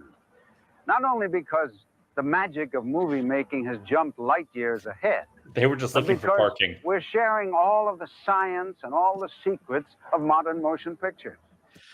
Also, like, it's not until this time watching it that I realized that Forsyth does kind of resemble late in life Regis Philbin. So I wonder if when Disney started putting Regis in all the parades, if they were trying to chase that John Forsyth magic. Only at Universal Studios can visitors be transported into the recreation of a blockbuster movie scene and live a reenactment of its most thrilling moments. This tall, good-looking young actor made his first appearance in New York. He made quite an impression. He's still tearing up the town in Universal's own King Kong.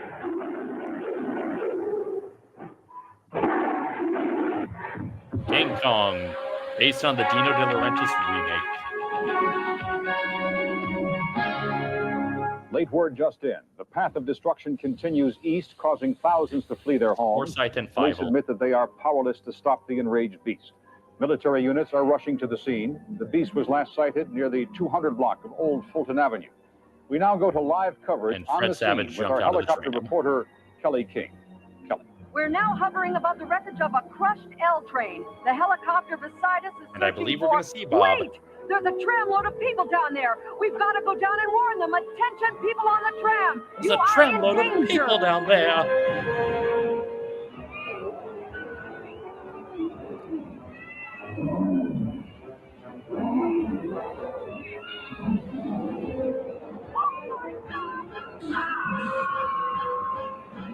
Wait, are we seeing that shot after we saw the helicopter fall?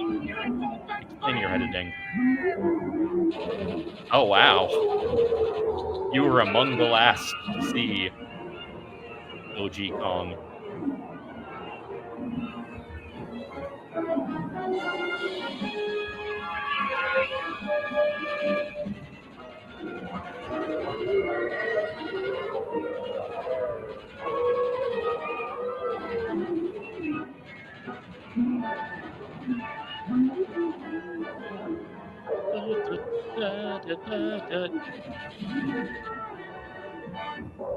What you have just seen is one of the most complex movie sets ever built. Its accomplishment required the creative efforts of Hollywood's top show designers and craftsmen. And The also a challenge of guy this from the other attraction was to design a show that would completely make the guests believe in the living presence of King Kong. The set design was the responsibility of Henry Bumstead, Academy Award winner for The Sting and To Kill a Mockingbird. But first, a new soundstage had to be built to contain Kong and his large-as-life surroundings. Contain Kong. At 26,000 square feet, it may be the largest in the world. Because of the visitors' proximity to the set, the New York street scene had to be recreated in lifelike detail. With the aid of an army of workers, a microcosm of New York City began to arise. Kong was to be based on real gorillas, but to have his own distinct personality. Tom Reisenbach was the architect of Kong's physical appearance. We didn't want to create just a big screaming gorilla, but we Kong did want to show nipples. emotion. We wanted to be able to show fear and curiosity and anger and fright. Tom Reisenbach Falls, where Sherlock Holmes Photographs, and died. medical books were studied. Much time was spent at the zoo, observing gorilla characteristics. When he turns like this, the person sitting over here is going to see one thing, but what is this person over here going to see? He can't see a collapsing tendon. He can't see a jaw that all of a sudden juts out. It all has to work. Construction of King Kong began with the aid of a computer. The task of bringing the figure to life fell to an expert in audio animatronics, Bob Gurr. Computer allows us to have complete There's accuracy Bob, in and look, making sure all of they spelled his name wrong. No respect for Imagineering. Bob Gurr, talk show host and King Kong designer, and also Funko Pop that is sitting over on our shelf. Do you need me to bring Bob down? Just to demonstrate. Hold on. Let me bring a Bob. Exactly. There's barely 7 letters in it. There's repeated letters, and there are 2 vowels in his name, and they got one of them wrong. Here is our autographed Bob Gurr Funko Pop that Allie got when she worked the Funko booth at D23 this past year. Yeah. Bob rode around in a little rascal scooter the whole time. It was an absolute delight. We also we have somewhere he signed for us when we met him at Bob Baker Day a few years ago. He signed a Tiki Room poster for us, even though that's not really one of his attractions. It But is somewhere in here, and I it's- don't want to go there. yeah, it's somewhere in our pile of posters. But yeah, Bob Gurr has been lovely the handful of times we have met him. Indeed. He was also very excited when he was doing an appearance at the convention at our local library. When he was doing a Q&A, he was very excited when I asked him about King Kong instead of asking him about a Disney attraction. Oh, yeah, the way he perked up was delightful to watch.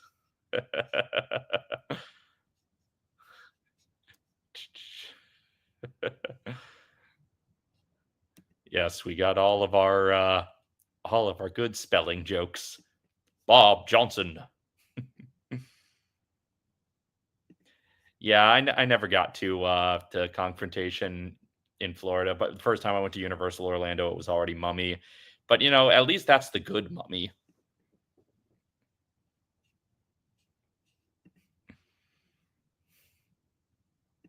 I've heard this, yes. Anyway. They misspelled his name, but he's still a fucking legend. Exactly. 5 months of labor was required to build a 3-story tall steel framework of Kong. Bob Gurr at that age kind of looks like Bob Gale. But it isn't enough to have an actor based on correct gorilla anatomy. He had to behave like a gorilla. All Bob G's at a certain age. We make this 1/12 size working model to demonstrate all of the motions of the figure.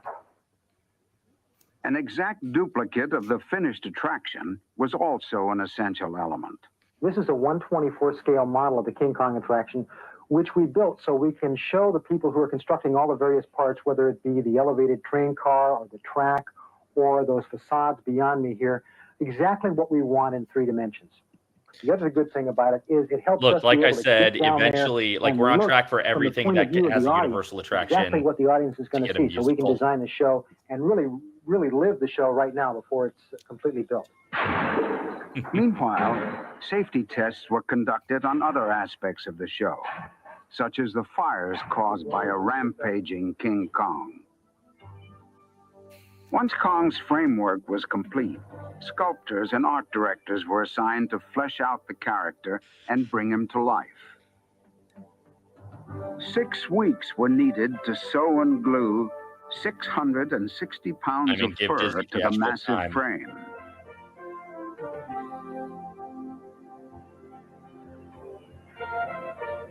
Preparations were made on the set to receive the first section of King Kong.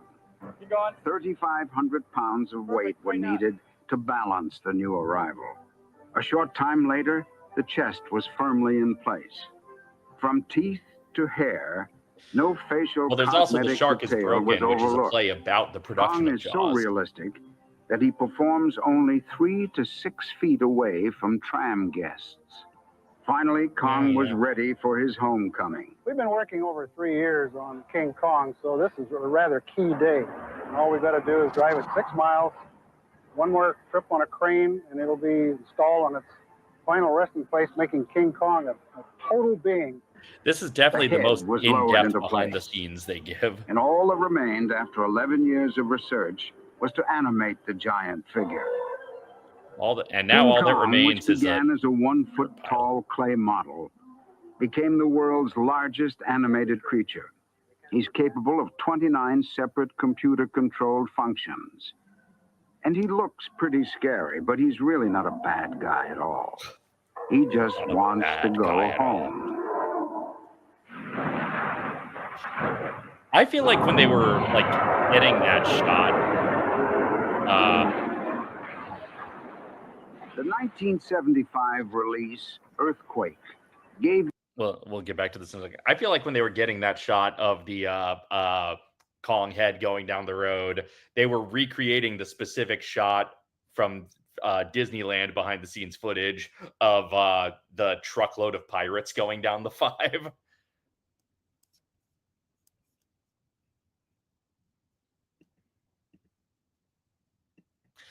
I honestly don't remember.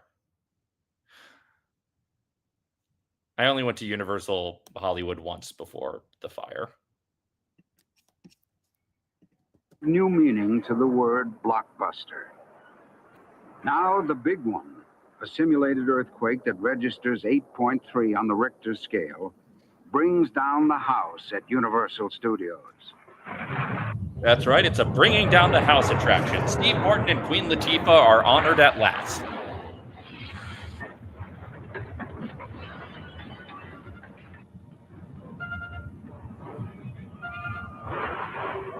I mean, as a premise for a disaster movie, it's basically original IP.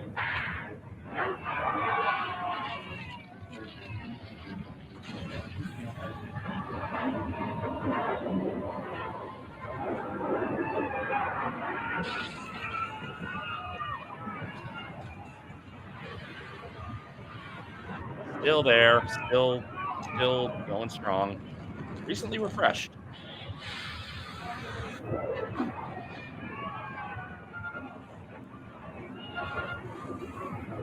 Did they take away the 3D from Skull Island in Orlando? I haven't even been on it yet, and it's like I'm already. By the time I get there, it'll already be without 3D.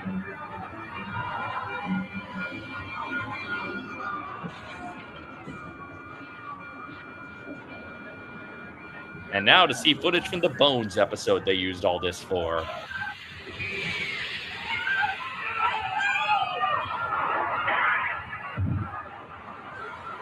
I loved Disaster. It was such a good punch up, plus up for Earthquake. I had been on both versions in Florida. But yeah, I know they took the 3D out of Minions, which is weird. That houses Earthquake may be the most earthquake-proof building ever constructed. Also, Tony and I were both volunteers for Disaster when he was in Florida filming the Epcot video. Back when I lived there, we both took turns volunteering, and I feel like there's footage of that somewhere deep in our archives, but I don't remember if it was ever publicly released. Not at the same time. We both at various points, at various visits to Universal on that trip, were picked as volunteers. To withstand 600,000 pounds of force 200 times a day, the attraction was designed to reproduce in detail the effects of a killer quake. All right, have a good night, The Ashley. attraction producer is Larry Lester. We have three-dimensional moving objects or animated objects. Boy, which there's just are some of the something distinct largest about animated 80s objects in classes, any isn't show that's there? ever been made. I feel like Genuine we were all full-size evil subway scientists. cars simulate the train crash at 40 miles per hour. And the runaway truck is a 2,000-pound, Larry Lester, 26 famous feet for his long, Possum Park. big rig. Electricity, fire and explosions, and even a 60,000-gallon flood of rushing water has been utilized to capture every terrifying sensation with perfect accuracy. Hey guys, it's wonderful. It looks great. All right, you Michael did a Palin? wonderful job. And it's all designed to reset in 15 seconds to thrill and delight the next tram load of visitors. I think this is certainly part of the magic of the movies. There's no question of that. This is certainly part of the magic of the movies. Backdraft was Ron Howard's indeed. harrowing tale of the hazards and heroism of one of the most dangerous jobs of all. Hazards and heroism.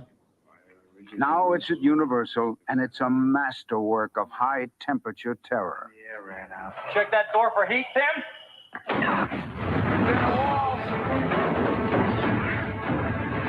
Let's pad this VHS out with clips What from the is a backdraft? Well, the technical explanation is a fire that has burned out all the oxygen in a room, leaving only superheated gases, over 2,000 degrees, just waiting for a fresh breath of air. When the fire gets what it wants, you have a backdraft. The fire has And desire. as the film's director, I knew that getting these shots would be very hazardous for the actors and the entire film crew. This is the weirdest This Arrested is how the Development scene looked in episode. the theater. Pull down that wall! A lot of hard work for a very short amount of screen time.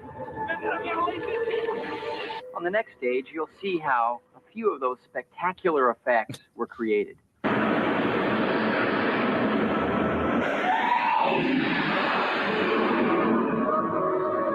I mean, it originally was the thesis of the park, again, until the DVD feature was invented and the whole park was redundant.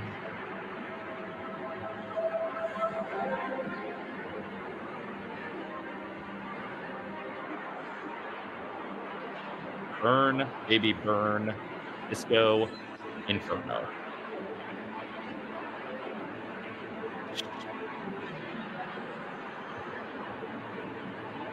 Yeah, why didn't Ron sing Gary, Indiana? I think so. Like I said, they eventually did a re-release of this video where they spliced in Jurassic Park, but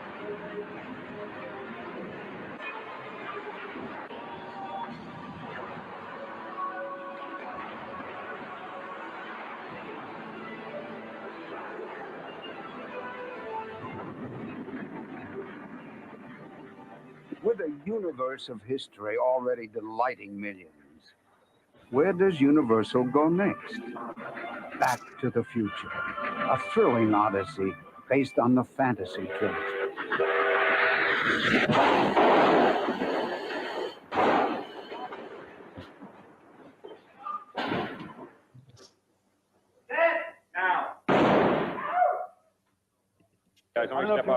We are behind the scenes on the set of Back to the Future, the ride. This time-traveling adventure was the concept of Steven Spielberg. I thought that this was one ride that we couldn't let get away. I mean, it has the most interactive opportunities imaginable. We actually place the people in a DeLorean, and we send them shooting 25 years into the future and then countless years into the past. It was a natural ride, I thought. Go.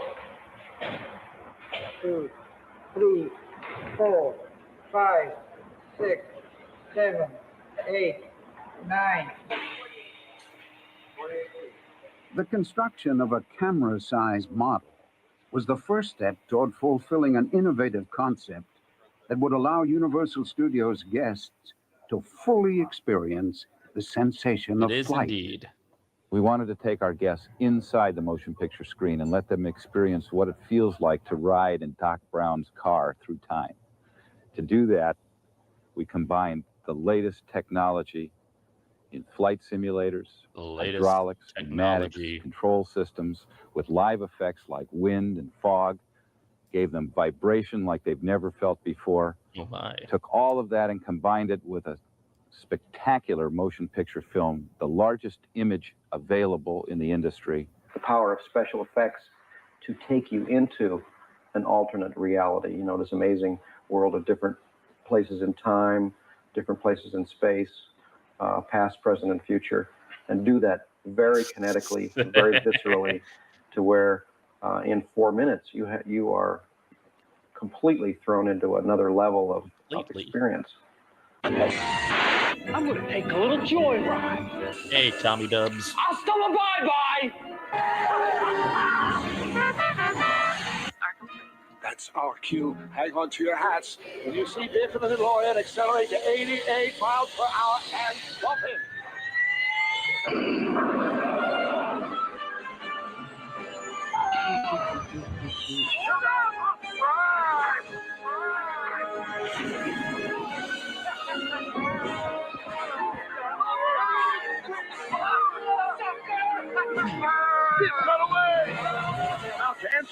Also, they do those shots where they like show the passengers and then just green screen behind them, just like footage of the ride in reverse. A pretty rough place.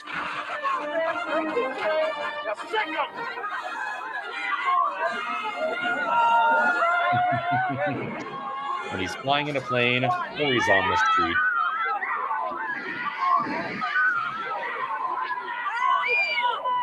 We bumped him. The impact between the two vehicles should send us straight back to the Institute. Back to the logo of the franchise.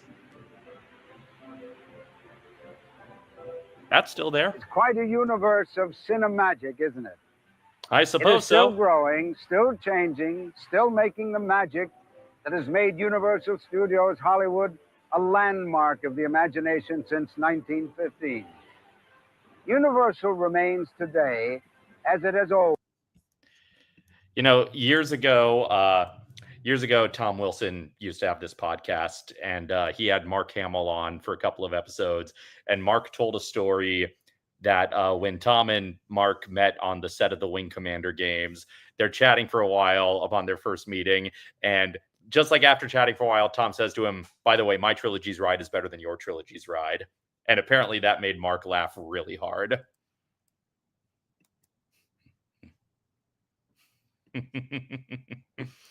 Space logo from Pluto. Also, like, I don't know if Tom's podcast is still archived anywhere because it was on Nerdist back when Nerdist was a podcast network, and it's certainly not anymore. But if you can find those episodes with Mark Hamill, this was back when he thought he'd never do any sort of Star Wars again. So you can hear him be a little bit candid about George and about why the prequels don't work as well as the original trilogy. Always been a pioneer, seeking new ways to make the heart beat faster. This magical city is the sorcerer's laboratory. Okay, what is this music track that's playing in the background? Because it's clearly from something, but whatever it is the same track that's used as the background music in the trailer for the Young Indiana Jones Chronicles that was on the Last Crusade VHS.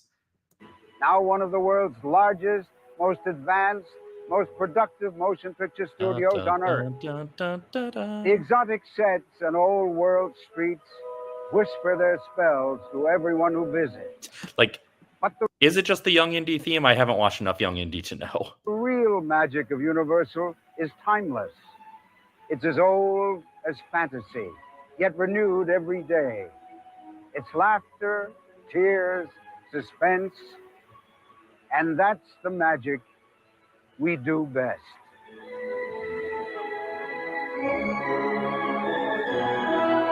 Right.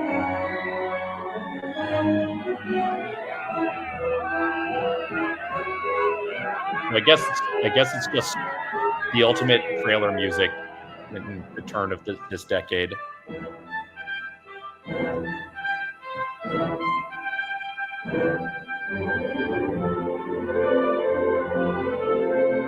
Well, that was one of the two John Forsythe VHSs. That was the earliest, I think the earliest version of one of the two John Forsythe VHSs.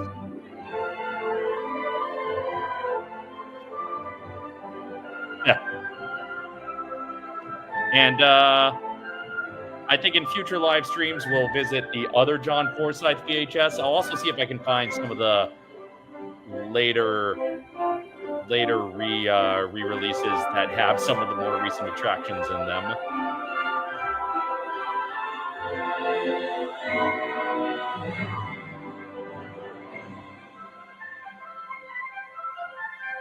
Yeah, exactly. It's a good question. I think there's some overlap, but I don't know that it technically counts as a stunt show. Peter the Good.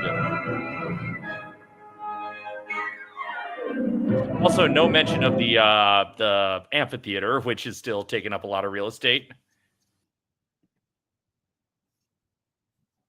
There are some fun. What was it? The Finley Holiday video productions. Yep. They got it wrong on the call sheet and they left it wrong all the way down. Was it? I don't remember that. I believe you, but I don't remember hearing that in that trailer.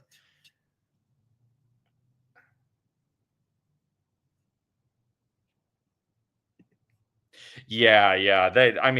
They were keeping this series going and re-releasing and updating for a while.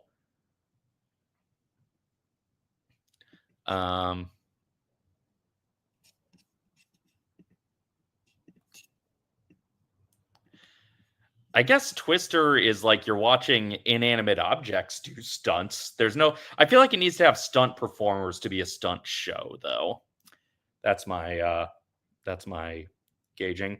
Anyway, on future live streams, we'll watch more specials. We'll probably also do some like live streams where I play games like a normal streamer. But yeah, for those of you who heard, is that the name of the track we were hearing? Let me look into this.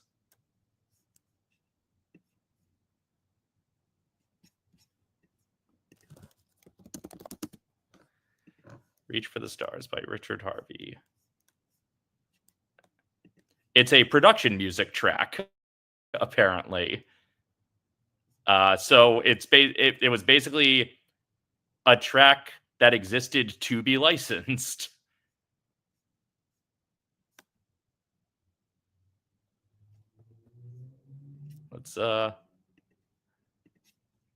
that makes sense why it's in a bunch of trailers. Let's pull this up.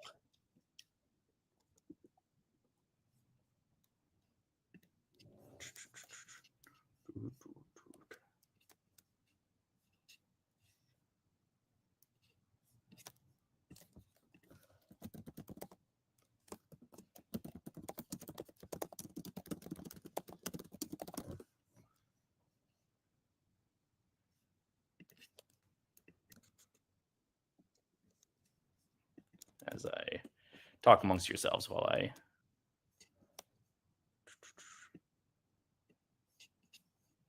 all right. Reach for the stars.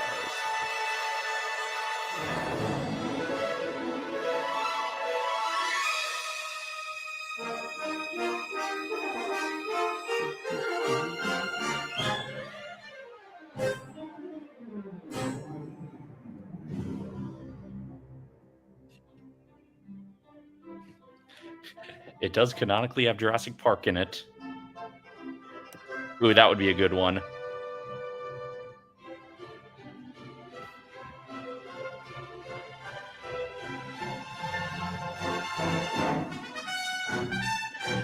I just remember really clocking it because I remember being confused why the Young Indiana Jones trailer did not include Raiders March.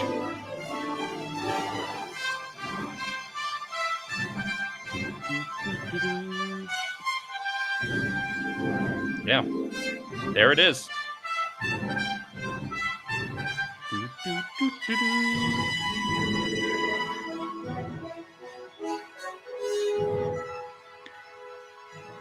Well, it certainly does feel like knockoff John Williams. All right. So we get the gist. All right. So, yeah. So for those of you who heard the new EFED, if you have any questions about that announcement, I'm working on Blitz episodes in order now. And as soon as they're ready, they'll be up on Patreon for you to see. But that said, it'll still take them all a while to be ready because, you know, I still have day job and I still have other things I need to do to make money. But yeah, basically, for those of you who didn't hear the new episode, I finally used my guest choice and I used it to announce that the Blitz is that we've wrapped filming for phase 1 of the Blitz, so I just need to edit it. And you know, it looks cool from what I've seen, but I haven't seen it in person yet. I'm impressed that they managed to make a series mostly known for its camera work style work as a live show, but I haven't seen it in person yet. But yes, so working on finally use my guest choice to watch something very nostalgic for me and to announce that Blitz Travelfornia phase 1 has wrapped filming and I just need to edit episodes in order.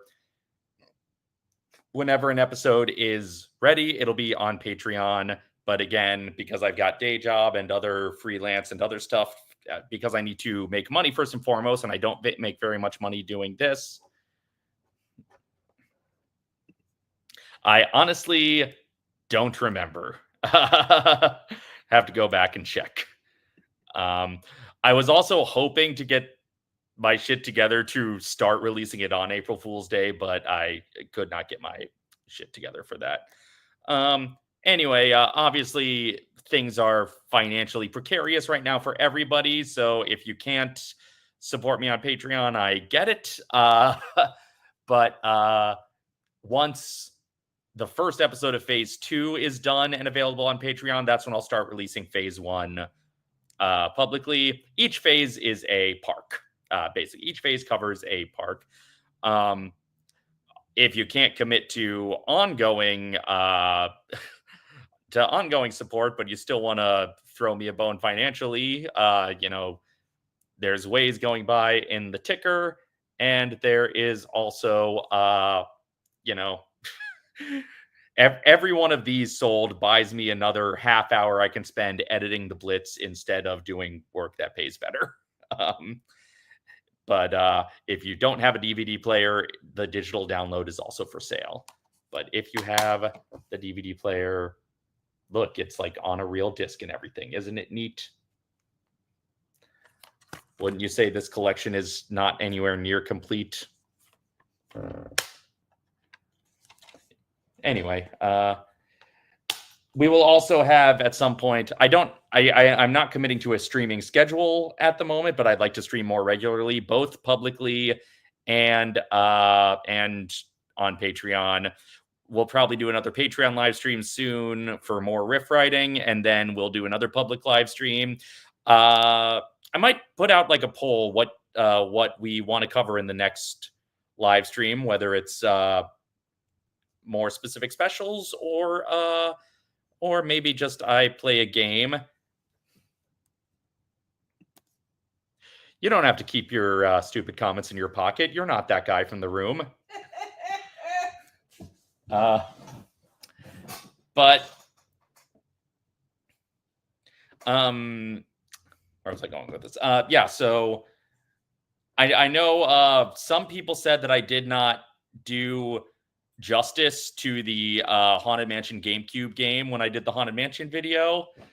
So I might do a stream of playing the Haunted Mansion GameCube game. Charlie says he heard you laughing. Hello, Mr. Callahan.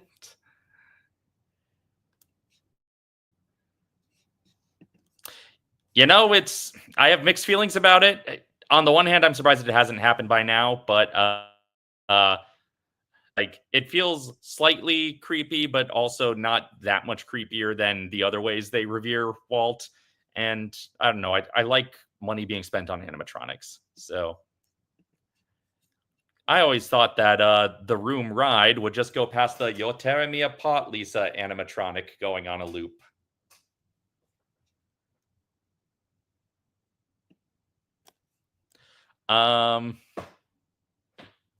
Yeah, so that's the latest update. But yeah, I'm trying to stream more regularly, partly in the hopes that streaming can bring in further income so I can spend more time, again, making silly videos for you and not doing things that actually pay me money.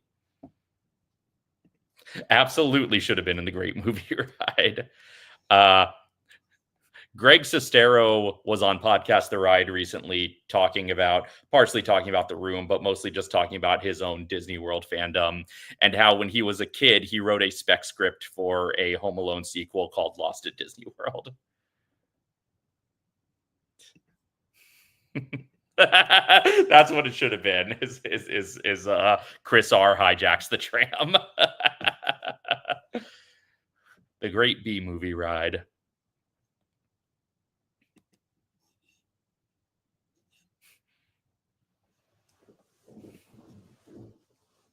You know, it's entirely possible. Anyway, I think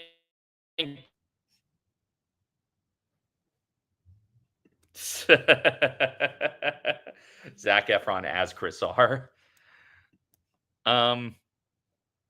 Anyway, I think that wraps things up for tonight. We watched two extremely self-serious specials, but self-serious in completely different ways with very solemn narrators. I have never played Minecraft in my life. I'm not saying never. I just I have never played Minecraft in my life. So look, the Winnie the Pooh ride randomly has a birthday party towards the end, just like The Room. So so clearly it's all structured the same. I think I heard he's doing it like he's potentially doing it as like a comic book or something. I'm not sure, but more power to him. Yeah, so that wraps things up for tonight. Like I said, I don't know how regularly I'll be streaming, but I want to do it more regularly than I have been, which which has been basically once a month behind the paywall just when I'm writing riffs. In the meantime, thank you all for joining me. If you have further questions, you know ways to reach me. I'm fed up with this 100 acre wood.